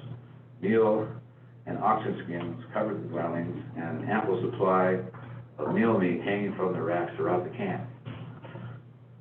Besides the stolen goods, there were great stores of acorns, manzanita berries, and sugar pine cones. Now the village was occupied by the somewhat lucky Blades, and the question was what to do with the captured material. Some argued that the right course was to destroy the food supplies, thus giving the Indians a direct punishment. Others argued that it would be inhuman to destroy the food supplies that would lead to wholesale starvation of the band. As the two sides were equally divided on what to do, a vote was taken. The destruction is won by a single vote. An hour later, the Indian encampment had been reduced to a smoldering scattering of ashes. Now with the Blades on the offensive, they raided camp after camp, killing the males and taking the women and children captive. From midwinter to late summer of 1850, divide between the Bear River and the American River was not as safe for a place for natives. One encampment after another was overrun and put to the torch. The aggressive California Blades literally burned the mighty out of their home. Surviving remnants of Indians retaliated against the whites by swooping off 50 head of stock near Auburn. In the early spring, they seized 3 stores along the main ridge, carrying off stores of food and a great number of mules and oxen. But the Indians were never able to mount an offensive against the militant miners. This was because inferior weapons, their passive culture, and lack of food stores. By summer of 1850, the Blades increased their operation and exterminated village after village after they sought to protect the white population from the original inhabitants. In the late summer, those Indians surviving the massacres retreated to the north side of the Bear River. Here, for several years, they were able to isolate themselves from the white hordes. Victorious California Blades posted Indian scouts in all the wayside stations from Sacramento to Dutch Flats, declaring the West free of Indian trouble. In the fall of 1850, the California Blades were disbanded, their warrior deeds soon lost into the pages of the history of the Northern Sierra. Both these accounts reveal the tactics of Bear River Nisenan and the fact that the Bear River continued to be a haven of the Nisenan and was never successfully removed, even if the militias were able to clear portions south of the Bear River. These accounts also illustrate successful Nisenan raids against the miners, which utilized topography of the Bear River with its many steep canyons to elude militias and other pursuers. Following the disbanding of the California Blades, it did not eliminate the Nisenan from the Bear River here. Both the state militia and federal troops to call in to make treaties and remove the Nisenan from their territory. Neither succeeded. That's kind of the background of the Bear River. You don't know whether to laugh or cry sometimes with some of this stuff, but I find humorous. But I mean, it's very serious stuff. I mean, the invasion of Nisenan homelands and settlement of them, I mean, happy to say it, all you gotta do is turn on the TV to find the parallel. And it's something that, you know, we don't dwell on, but it's there. It's something that we acknowledge and work with, and it's something we decide to pivot off of. And so that's why we're here, and that's why we tell these stories, and that's why we share these stories and histories with our children, because we just want to give it to them straight, and to you as well. And not intended to offend anybody or, you know, or anything like that. What it is it's harder for me to go through this as it is you. So I just want to thank you for your patience and time, you know, to do this. And it's really in the best spirit of all, you know, collaboration. So I just want to thank you for your patience on this. The next slide.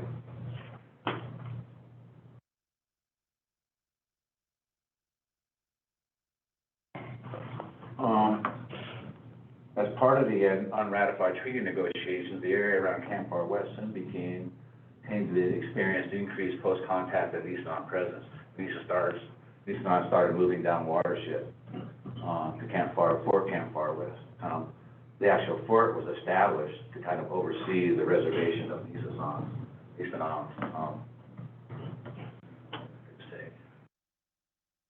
like the Antonia. Okay, you know, the army was garrisoned right there, you know, to watch and control the Nisenan. Oral histories describe Nisenan working on the ranches in Camp Far West, Wheatland, and Sheridan areas. This agricultural labor formed the background of the regional economies that allowed our Nisenan ancestors to continue to occupy and use these ancestral territories and lands. So there was even a point where Indians were allowed to ride the trains for free. So Indians were always riding on the trains, and they loved it. They did that because you were able to get around, but a lot of it was just functional work of going and again, in participating in the early establishment of the California agricultural economy.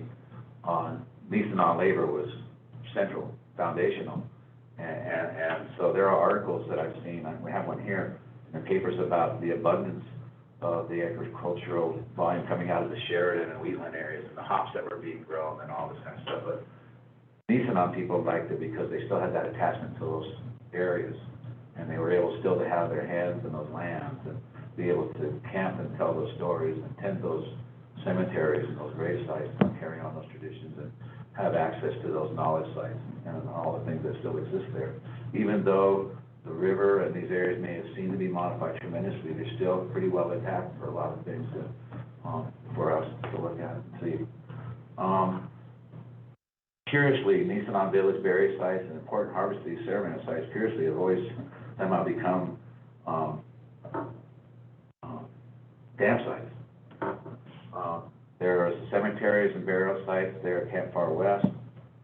Palm was our family cemetery and burial site, village site, Shirley and Rollins, and then the proposal where the Centennial Dam was being proposed is also very rich in history. And we put on this particular slide the name of the villages that were inundated by Van Giesen Dam and the Combi Reservoir. So again, we're very clearly related to the discussion of river futures, river adaptions, river changes, river watersheds in their future. We have up here, and I can give you, it's what we call a knowledge artifact, and I promised it to Grave. It's a deed that was given to us by NID to purchase property, what is now known as the Sunny Views Indian Cemetery in Clipper Gap for our family property, because when they built the dam, they had to disinter the cemetery, and they flooded the burial grounds and these villages of ours. And so a scoop from the ceremonial mound of the cemetery was taken, and then that was reinterred at the Sunnyview Cemetery. I believe, and I've looked those minutes, that, you know, they had disinterred some of the graves and whatnot, but somewhat in the end, if we still wanted to go back and honor these relatives or whatever, we would have to go back and pray for the earthworks of the Combi Dam, because some of our ancestors have become part of that dam. You said that was the Sunnyview? Mm-hmm. Yeah, Sunnyview is Clipper Gap. And it's still there? Yes, Sir. still being utilized today. Lizzie Enos is buried there, and actually, part of the purpose or work of the foundation was to tend to that cemetery and, you know, make sure that we, you know, clarify the boundary dimensions, and we fix the fences, and, you know, we're doing a lot of improvements. Annie's been instrumental in taking care of it and doing all the tree clearing and then all the underbrush and then all the improvements. We were putting new markers on all the graves, because what had happened is someone broke into there, and they were, you know, forward time people were kind of digging up the graves and stuff like that. So, and then recently we've had people putting their name, laying on Lizzie Enos's grave and putting it on Facebook and next. So that's just something we're dealing with right now. But so in October of 1927, we met with NID General Manager Mulcahy and Assistant Manager Miller at the time, and they facilitated the location or relocation of the burial sites and graves, and worked with our relatives at the time. Okay, we're winding it down. Next slide. So as they say, best thing about luck, that it cuts both ways, right? Sooner or later, things start changing. And as you know, you can't be afraid to live. So, for us, Nisenan concepts of power have everything to do with power, but nothing to do with force, if that makes sense. Power developed here reflects an intelligent organizing power, the balance and harmony. And so these domain knowledge is made up of Nisenan epistemologies, ontologies, and the basis of Nisenan raw law, which we have reflected in Article 1 here of the SME, which is kind of a graphic illustration of it for this particular presentation. And basically, it's because we talked about to kind of unwind some of our experiences and attrition on our belief systems and our safety, faith, and language, and begin to pilot new approaches to Nisenan memory work. Because it's not text-based, it's oral, ceremonial, aesthetic, kinetic. It's about emerging, living landscapes. So basically, when we talk about Nisenan natural law, it's a natural system of obligations and benefits flowing from the Nisenan ontologies. And slide says it's up. Okay.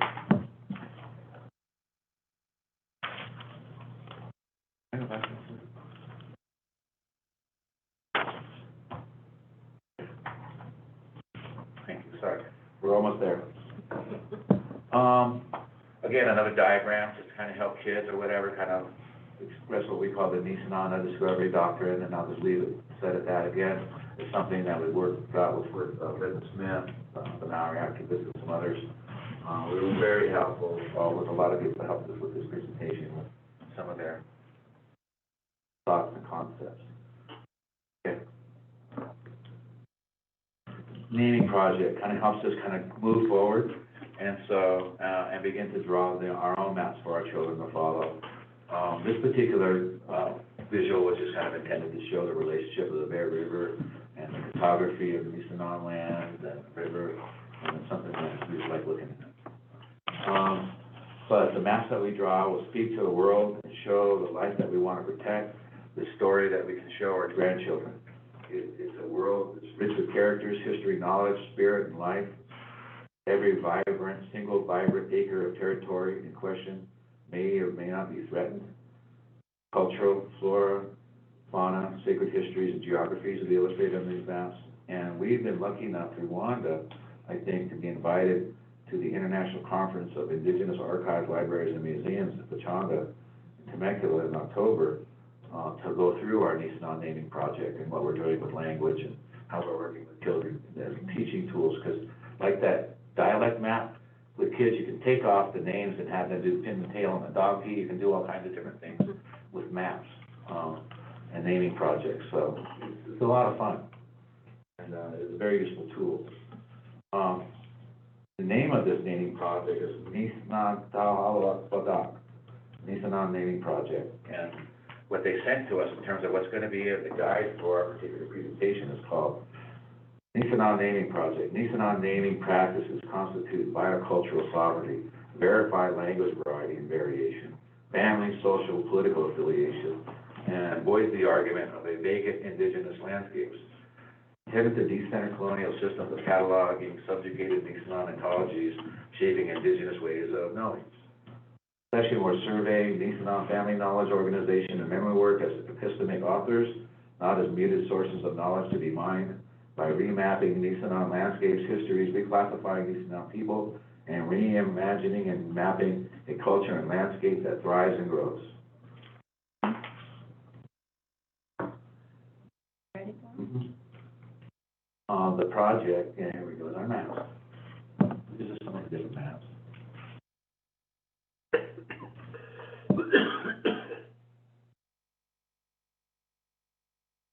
Our process is a drawing board, field investigation, data entry, lexicon, export and print, drawing board, we draw our knowledge, we document and image the knowledge, we file the knowledge, we picture the knowledge, we share the knowledge, we see the knowledge.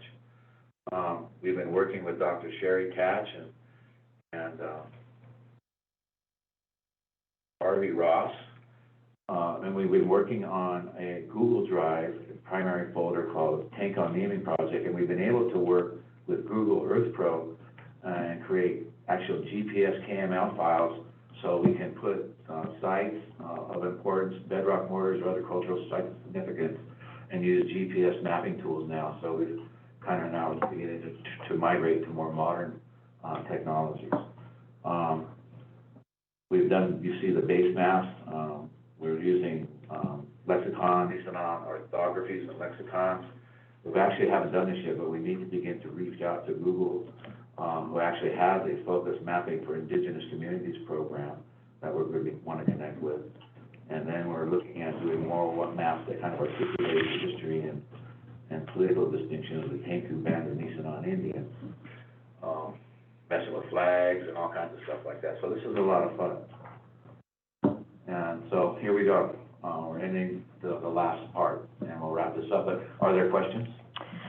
There are a couple of questions. One probably has a good time to be answered now.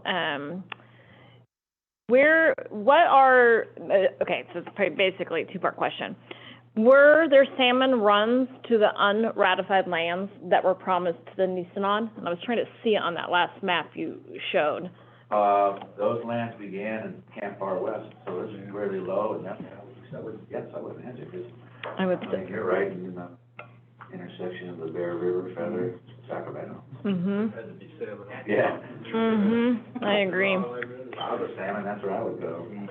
And then this last question, I think, it might be a long answer, which we don't have to answer thoroughly right now. We can think about it more. What common ground exists between farmers and ranchers in the watershed and the restoration of healthy exposure pathways presented this evening? How can farmers and ranchers who rely on irrigation supplied by NID support our Nisenan neighbors? Thank you for all of your teaching. Who wrote that? I think That was Molly. farmers and ranchers, there's room for abundance of partnerships and collaboration. The agricultural tradition here is shared between this agriculture community, Nisenan, goes way, way back. And then there was original Nisenan agriculture that existed pre-settlement here. So That was a question I had, because I saw sunflower seeds and sesame seeds on the list. I would assume they had to be cultivated, but I don't know, because I'm not aware of how the cultural practices is, but. well, two answers to that. Some of the foods that we have were traded for, and there was exchange. Two, there were some of those coyotes I was talking about, we put in those, we can substitute those for more Nisenan appropriate foods. But some of the seeds were here, poppy seeds and all those were a big part of the diet, so, they're legit. I had another question, where are Johnson Ranch and Camp Far West relative to the current Camp Far West reservoir? Same place. Same place, that valley? Yeah, they were part of the original, before, United States, Mexican land grants. They were part of Sutter's, Haitian. But, there were a number like Rockland, there was different large Mexican land grants. And so the one that we were most familiar with are the ones that where Lizzie Enos comes from. She was born there, or my mother's from there, was the Johnson Rancho. Camp Far West,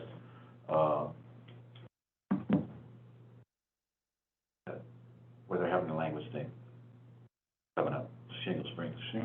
Verona? All that little area there. That was a major portage for coming up the Sacramento River, into the Feather, the Bear, Yuba watersheds.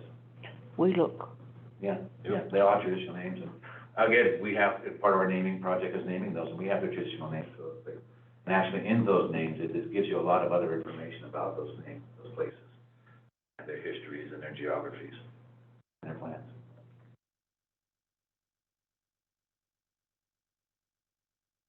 We were mapping, things were not for sale, power sites. here, we're just doing this for our kids.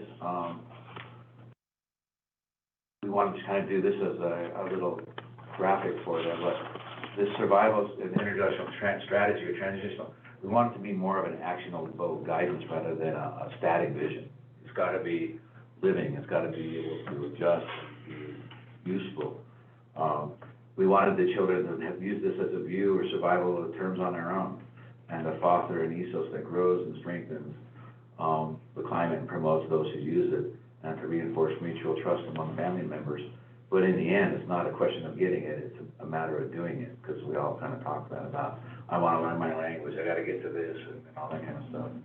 Even though some of us may have access to the knowledge or whatever, putting it into practice and application and really immersing and absorbing it is hard work. It takes time. Okay. Like I said, this is the last part, and this goes quickly. If we were going to be forced to have to do one thing, this would have been it. And so, part 4 is about, talking about our living relatives and ancestral cousins, these rivers. Kumaseyu is the Bear River, Asakam Seyu is Feather Yuba.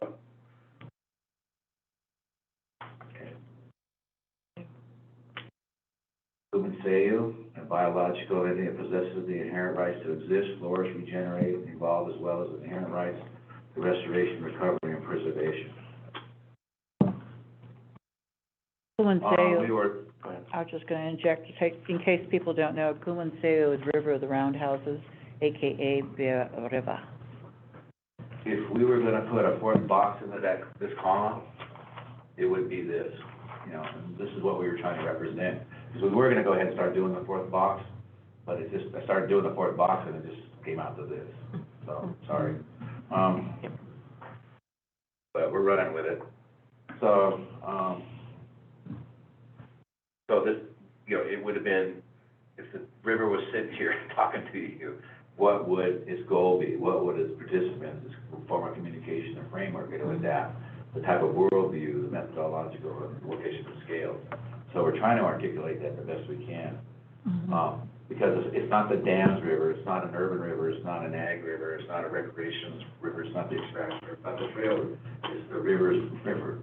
It's the voice of the river that we want to kind of, there's other voices and there's other rivers and interests and whatnot, but we just want to talk about the river's voice right now. These priority dates that the river would have marks the breadth of time. If we can share this consensual fiction we call reality and give legal standing and rights to life, to corporations and political entities, then this is not a catastrophic leap of faith to assign them legal rights and legal standing to human faith. Okay.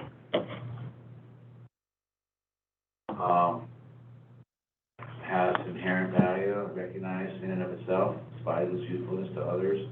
These non-human rights are interconnected with the rights of nature.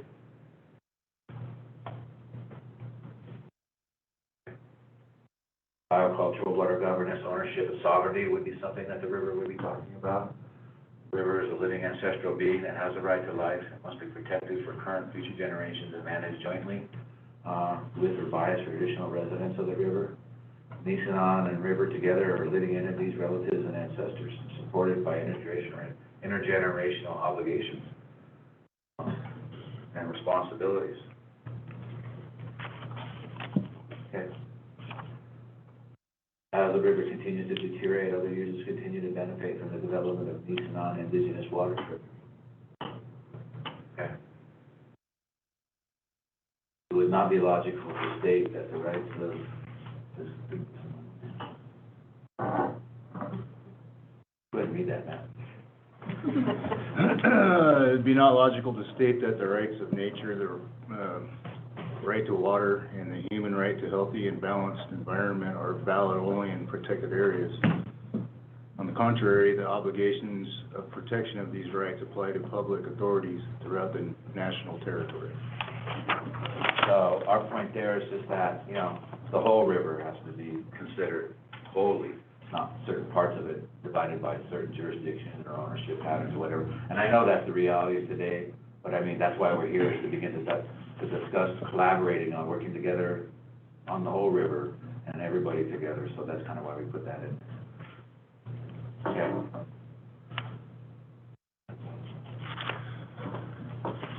Indigenous health and healing have traditionally been promoted through land-based ceremony and other practices that support a wider spectrum of wellness, including physical, mental, emotional, and spiritual.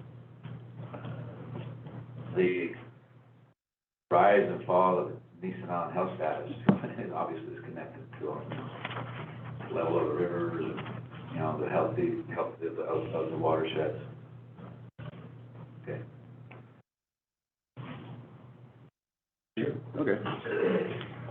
The Nisenan remain and have kept their own identity. Today, they transmit that identity to new generations and to non-Indigenous people. The very existence of the Nisenan, humanity is inevitably tied to that of nature, for one conceives is as part of oneself. Therefore, the rights of nature include necessarily the right of humanity to its existence as a species. Not a rhetorical lyricism, but a transcendent confirmation and commitment that requires a new form of citizen coexistence in diversity and harmony with nature.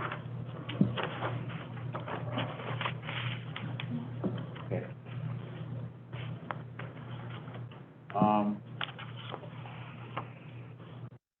Here's where we wanted to maybe do what we kind of felt something historically had to do, and actually make the declaration of rights for the river. So I wanted to ask if at this time, if Wanda could come up and read this declaration that was prepared for today, and serve this as a platform or a beginning, departure point for us and all others to kind of maybe either adopt whole or parts of this declaration as a beginning point for our future collaboration.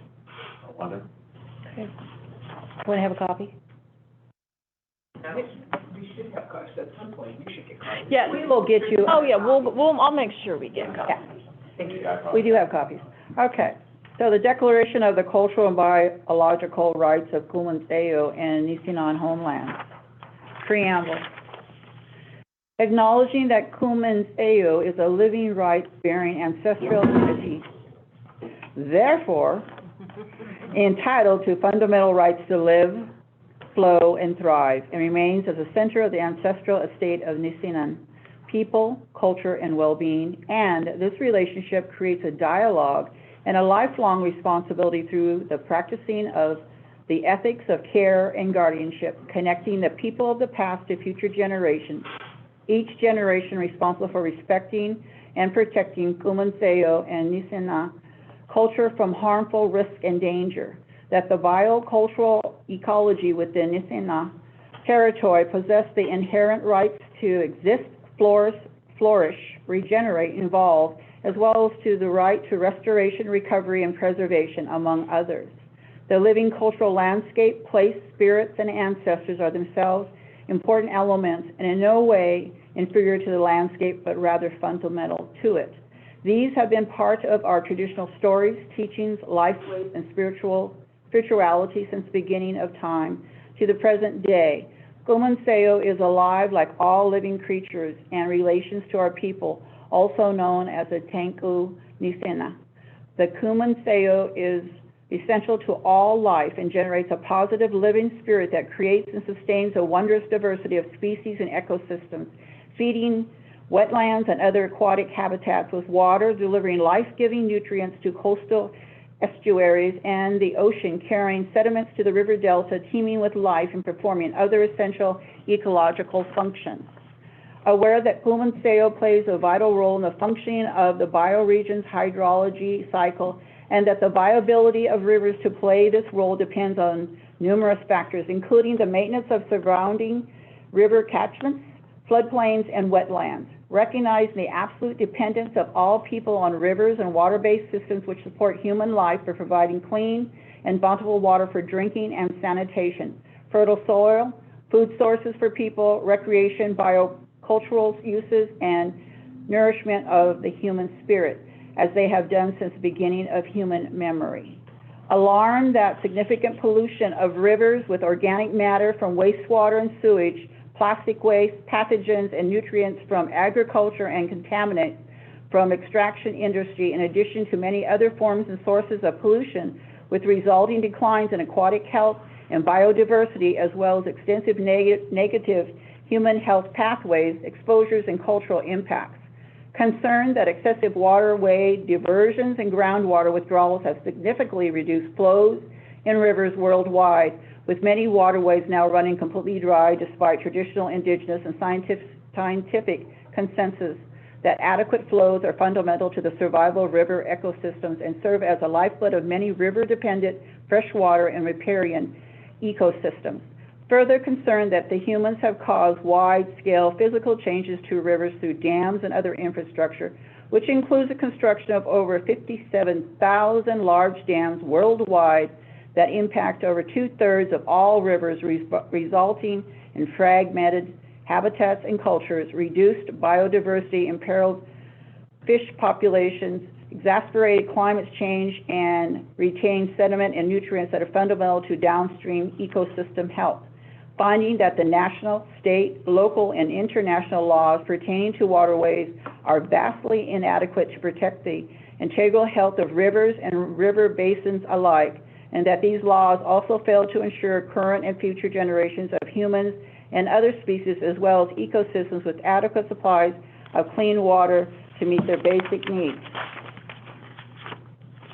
Aware that all people, including indigenous communities and other local communities of all spiritual faiths, have long held their traditions, religions, customs, and laws that nature is a rights-bearing entity, and that the river in particular are living, sacred, rights-bearing entities possessing their own fundamental rights. Cognizant that the degradation and exploitation of rivers, profit and privatization, and unsustainable water use patterns is not only an environmental issue, but also an equity and rights concern for indigenous peoples and other local communities, or as the destruction of rivers threatens the very existence of life, way of life to those who rely upon river systems for their well-being. Guided by the growing number of governments worldwide that seek to reverse the ongoing trend of global environmental degradation by recognizing and enforcing nature's inherent rights, including through a constitutional amendment in Ecuador 1, 2 national laws in the plurinational state of Bolivia 2, and Uganda 3, numerous state constitutional amendments in Mexico 4, and dozens of rights of nature organizations, United States 5, and Brazil 6.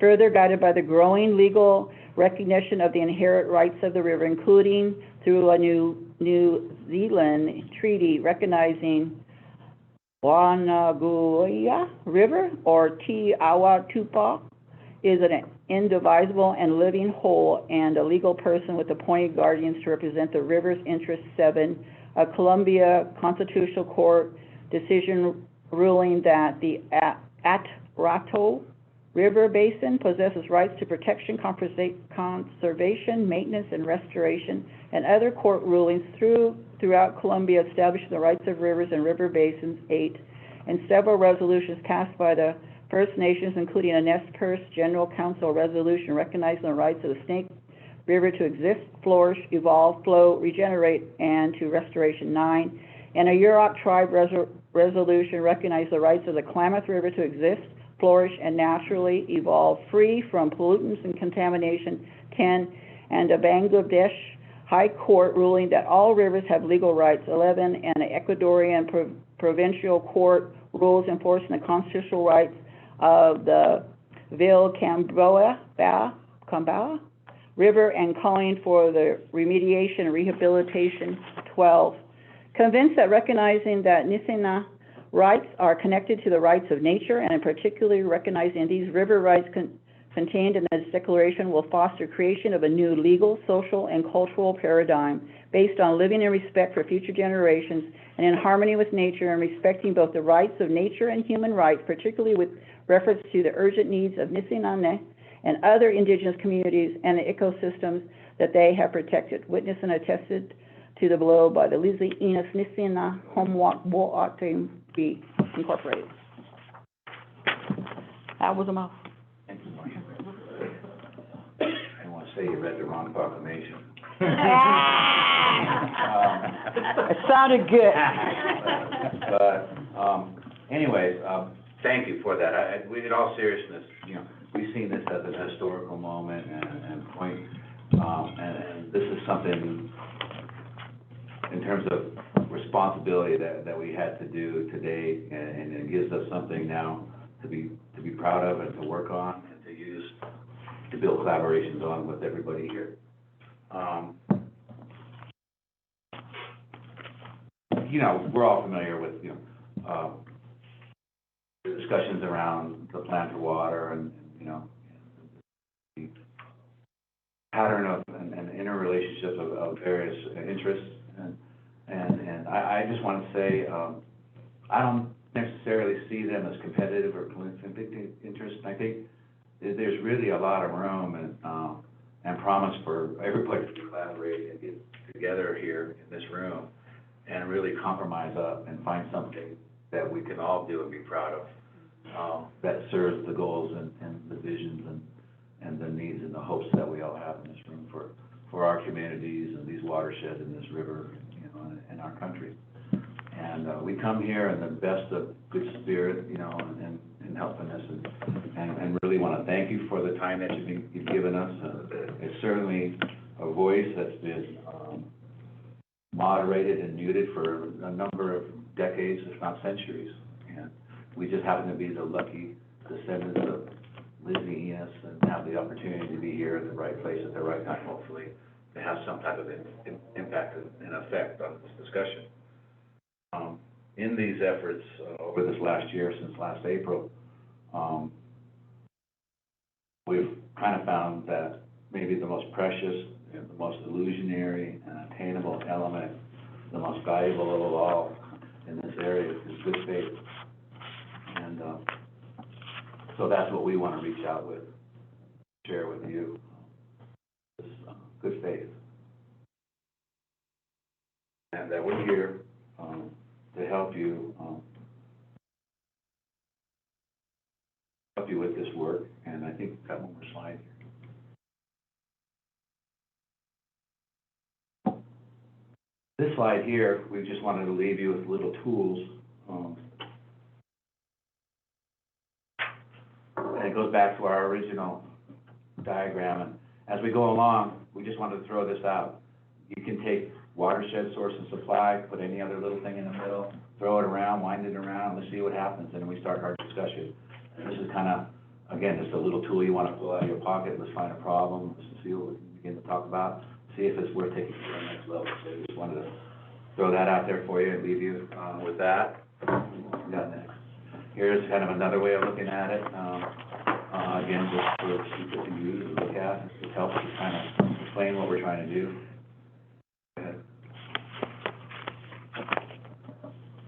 But in the end, you know, why are you here? What we kind of wanted to say, I guess, in watershed language or terms, is that we kind of believe there's an urgent need for a comprehensive flow regime to protect the environmental qualities of rivers, watersheds, which also must reflect and provide for Nisenan or indigenous rights to water, interest, and custodianship.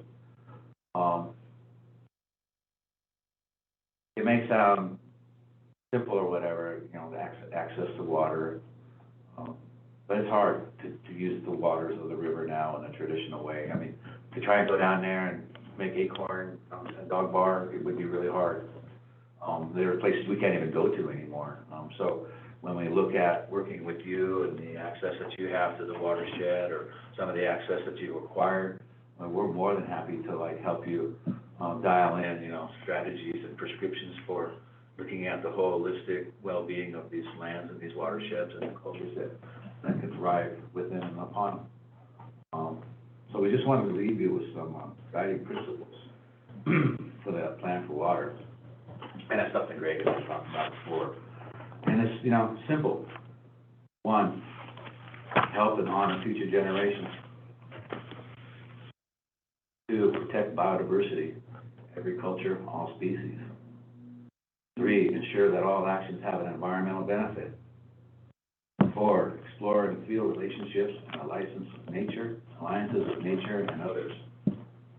And 5, take action in your community. The diagram on the side just wanted to show you how living these little systems are. They're all impounded now. Got our little barrier there. So, we just hope the best for all this, come out of this. And want to let you know that we here today pledge to join your efforts to uplift this nation to a higher and better place. Community as well. So we just want to thank you for this time, and then we got one more slide here, I think. This is Nimcoto, Lizzie Enos. This is our great-grandmother and our grandfather, Russell. You've seen other pictures of her through this presentation, as she was an older lady, living out her culture, transmitting information. Lizzie Enos was a practitioner of culture. She was a teacher. She helped inform the academies of anthropology and the greatest institutions here in the United States and around the world. When we were kids, there were always ethnographers and people up there interviewing there, and they were there. We never really knew what they were doing, but they were talking to Big Grandma, and we were always told to get away and get out of here and stay away. Go play. And so we go now, and we work with the University of Berkeley, the Kroger School of Anthropology, and some of the other academies in the university. Wanda particularly works in terms of researching language files and all of the histories that they have in that institution. And a lot of them are our family records, our family treasures, our own family histories, our family photos, our family interviews. Lizzie Enos' voice and her tapes over years and years of them interviewing and cataloging her information. And we're so lucky that she did that, because that's informing our generations and future generations. Had she not done that, we would have been lost. There are other tribes that use her information for reconstructing Nisenan language and ontologies and histories. Her ethnographic, her botanist, her plant knowledge has informed the academies of knowledge, and she certainly has contributed to the human pool of knowledge more than many other people that I can think of. She was a public advocate in the courts, She was a teacher, singer of songs, a teller of stories, repository of the future. So, this image is pretty much a family heirloom of Lizzie. It's our grandmother and her son. But I just want to end by saying, our Indian children, they love life as much as any other. And we're here to join your efforts to help raise a generation of children to match these mountains. And what we're trying to do is reclaim the ability to be able to raise our children in a world of responsibility rather than a world of rights.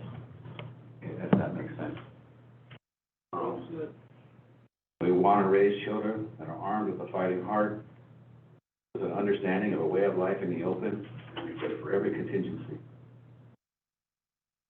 We want to raise a generation of children that will learn to live and value others by their best moments, share what they value most so they can feel the happiness of giving and learn early in life the beauty of generosity. And a generation of children to live and thrive in a world where every face has a right to kisses. I am. All things shining. We have one more slide, I think. Now we're back to where we started.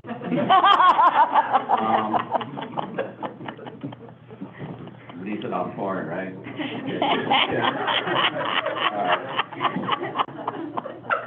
Okay. So, in the end, how much does this help? How much does this really be taken seriously and incorporated in the plan for water and EID digit and strategic planning?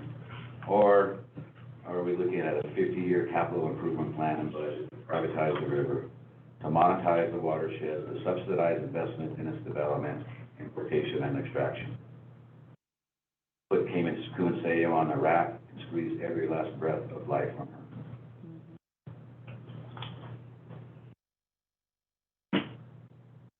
Last slide. This is Lizzie Enos. One of my favorite images. It does so much. It tells so much. And I think this is going to be, I think we're going to use this for our logo of the foundation as well. But we put together, I'm not sure if this is the right time to do it or not, some technical kind of recommendations for recommendations to move toward a more holistic way of thinking for decisive action about water. And I don't know if this is the time to put them in, or we wait for the strategic planning stage or whatever, but I can submit them in writing or just read them real quick. I can create big letters. But we think that these are kind of actions that could be considered by the board that, short of some of the other things we've talked about, you know, kind of immediately. And that would just be kind of, you know, for us, we're learning too, is understanding better, you know, the waste and wastewater use doctrines, public use doctrine, in-stream water rights, data collection and transparency, enforcement, conserving water, and reducing demand on waterways. And then we came up with some specific articulation of those in terms of taking the next step by applying readily available, vastly underutilized protective legal doctrines such as the waste and unreasonable use and public trust doctrines, developing and prioritizing in-stream water rights to ensure that river and watershed needs recognized are highlighted in decision-making, funding comprehensive data gathering efforts on surface flows, groundwater levels, and water withdrawals and uses, enforcing water use right violations, including allowing direct penalties for violating water rights permits, and creating a streamlined process to act on violations of the waste and unreasonable use doctrine, and simultaneously increasing agricultural and urban water efficiency and reducing demand so the efficiency of savings are not simply translated into more use. These tools can be used to build ecological water governance from the ground up and help local policy discussions and involve broad citizen participation. So this is kind of things we just kind of threw out there. And that's kind of it, but I did want to follow up on a question earlier about agriculture. I said there is so much room for collaboration with the agricultural community and Nisenan people. Some of the things that they're doing now in terms of allowing, in their agricultural process, they're actually creating habitat and allowing habitat for some of the species that we're looking, you know, that we're interested in. There are specific keystone cultural species that are important to Nisenan people that live in this area, and some of them take advantage of the habitats that are created, you know, in these environments. But I also want to talk about agriculture in the context of gastronomical society, sovereignty, excuse me. You know, the freedom to have your own food and your own diets and your own menus, and it gets to exactly those diet diagrams and food pyramids that we were talking about, you know, because food is culture, food is language, food is relationships, and food is the land, and food is language for us as well. So we really look forward to working with the agricultural community and these goals, and we can help us cultivate heirloom populations and species that we need to help return to the watershed and to these areas. So I just see a lot of room to work with the agricultural community here and the native community. Burning. I never thought about this. I remember this when I was a kid. You know, they would burn right around the house under the apple tree. I mean, they just light a little fire, and burn it and go out. And I never paid much attention to it until, oh yeah, that's right, they did burn. Some of my earliest memories in Auburn were men walking along in long lines, and they had wet gunny sacks, and they were just doing this burning in the fields, taking care of it. That was like a regular practice. I never really thought of nothing of it until we started talking about this again. And then all these memories start coming back. So anyways, this is all good. And again, I want to thank all these people here for helping us do this. The UAIC, members of the Nisenan Family Foundation, but particularly I want to call out and recognize my wife for putting up with me for the last year and being able to do this, because without her support and assistance, I would literally not be here. And I love her very, very much, and I just wanted to say that and thank her for supporting me and being here. Did you hear that, Lavon? So, hey, It'll be videotaped. but I mean it. Anything else? We brought handouts, we brought some books for the board before to try and just share with you about native culture and some stuff, and hopefully it's just something that you look to.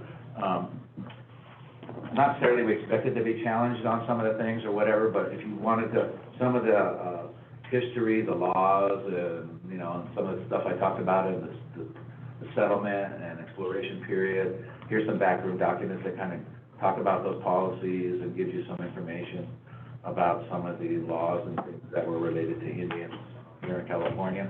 So it's good reading, it's very interesting, we have copies of that for you. Perfect. Board. We have these little diagrams, and we'll continue to work on this. But I think in the end, that's it. I mean, Rebecca? Thank you so much for your time tonight. I do hope this is the beginning of many conversations. We look forward to being here again and continuing to talk and think with you. Thank you. Really, thank you from the bottom of our hearts for letting us do this. Thank We you. appreciate it very much.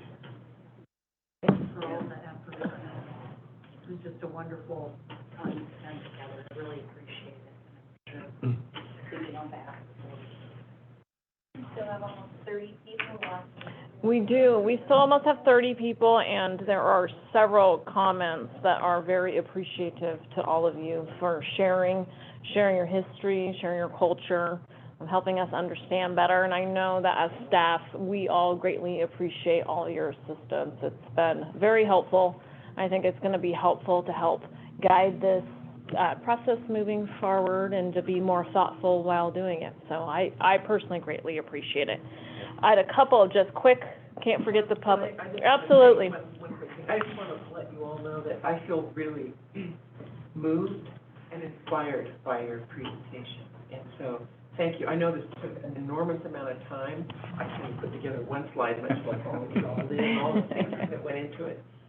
So, yeah, I'm inspired and look forward and committed to continued collaboration. Thank you from my heart. Thank you so much. I know. With just a couple of comments. I think one of the questions we can table for the next meeting, and maybe it's something that you want to think about as well. I think that, Brian, you already kind of touched on it, though. There is a comment that essentially says, wants to know what the board thinks about forming the framework for the next 50 years of watershed planning for the plan for water in the context of the gold miners versus the Nisenan legacy. And I think that's an interesting comment that, I think we've been speaking a lot about how do we work together and move forward and collectively, because I don't know that I or any of us consider ourselves the gold miners' legacy. No, not saying the mine word around here. No. I mean, they have pictures of Nisenan miners. I mean, drawings. I mean, there was mining going on a long time before. I mean, not in different forms and scales and whatnot, but it's not a new activity here in this area. I mean,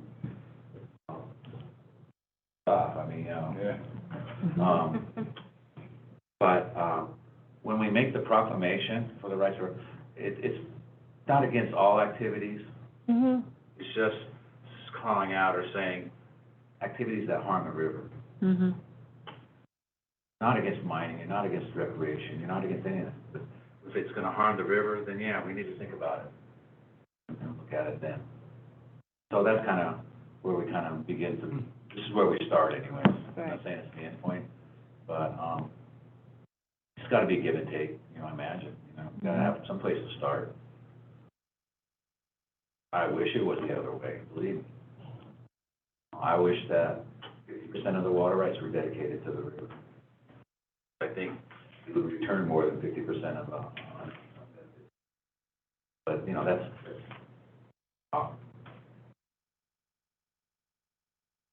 This is how it starts, right? Is by talking. Yeah. We had another comment, a huge thank you to the presenters, and it essentially states, we need to rethink our relationship to the land and to the water. Those who have cultural ties to the local lands and water can provide us a valuable guidance on how to begin in a good way. Mr. Hoffler, James Hoffler, he is actually somebody who would be really good to talk to about how to make a determination on what reaches salmon we're in. He is our local salmon expert, and he did want to share with the group the Bear River from its headwaters all the way down to Camp Far West historically supported a cold water fishery with brown and rainbow trout. While salmon once thrived in the lower reaches of the river, a natural waterfall or ledge now submerged under the new Camp Far West Reservoir blocked further migration upstream. Yeah. Makes a lot of sense. Yeah, and he is a good expert. Okay. Mr. Linton, he stated that your proclamation was beautiful. Thank you so much. Similar to Ecuador's constitution, which recognizes the rights of Mother Earth. How do you say it? Well, it looks like Pachamama. Pachamama? Is that how you say it? Of Pachamama. To exist and to maintain, regenerate its cycle, structure, functions, and evolutionary processes. It would be wonderful for NID to adopt some of these writings into its mission and practices. Mikos states just a wonderful presentation and a big thank you to all of you. And then another big thank you for the presentation, Perspective Towards a Regenerative Legacy and a Bright Future Now. A huge, great presentation, great, well done. Thank you you're very much appreciated. You're worthy. I think this has been our best plan for water. No offense, Jim.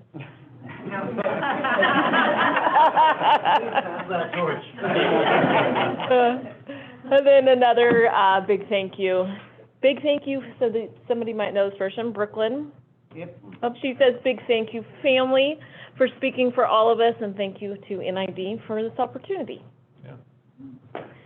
And with that, I think we have hit all of the public comments. Richard Johannes? Yeah, thank you. And I would like to follow up on Molly's observation of how to collaborate with agriculture. And I'm going to propose that maybe we do some site visits. Yeah, absolutely. Would that work? Yeah. So, I mean, I would offer, I don't know, Karen, offer our place and see what we're trying to do, give some comments and go from there. And then head on down to the river. Yeah. Great cookies. Acorn cookies, hey. Excellent. Thank you. It's awesome. Good job on that. Okay.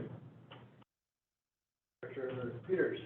I'm so encouraged to see Indigenous coming into our mindset and being aware of helping understand the relevance and the current and the future of these way of practices. And so thank you so much for your time, effort, and just for being wonderful people you are.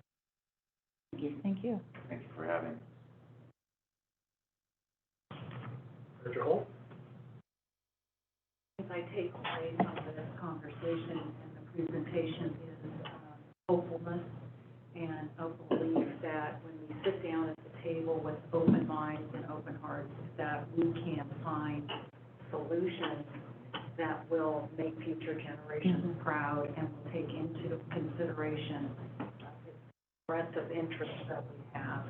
And you really emphasized a number of times collaboration. And another thing that you said is we're here in good faith. And I really feel that, and I really appreciate that. And I believe that we are coming to the table as well in good faith, doing the right thing by our community. Thank you. Thank you. And I also want to thank you all. I was, most intrigued here learning about the, Nisenan contribution to agriculture. I was very much aware of the Mexican people and the Chinese, but not the Nisenan. So that was very, interesting for me, and, just also appreciate the presentation very much. I actually have a lot of history at our place with artifacts that we've plowed up over the years. And so I've always had a real connection there, but didn't know how to proceed with integrating that with what we do. So thank you very much. Look forward to a good conversation. With that, we will adjourn the meeting. Thank you.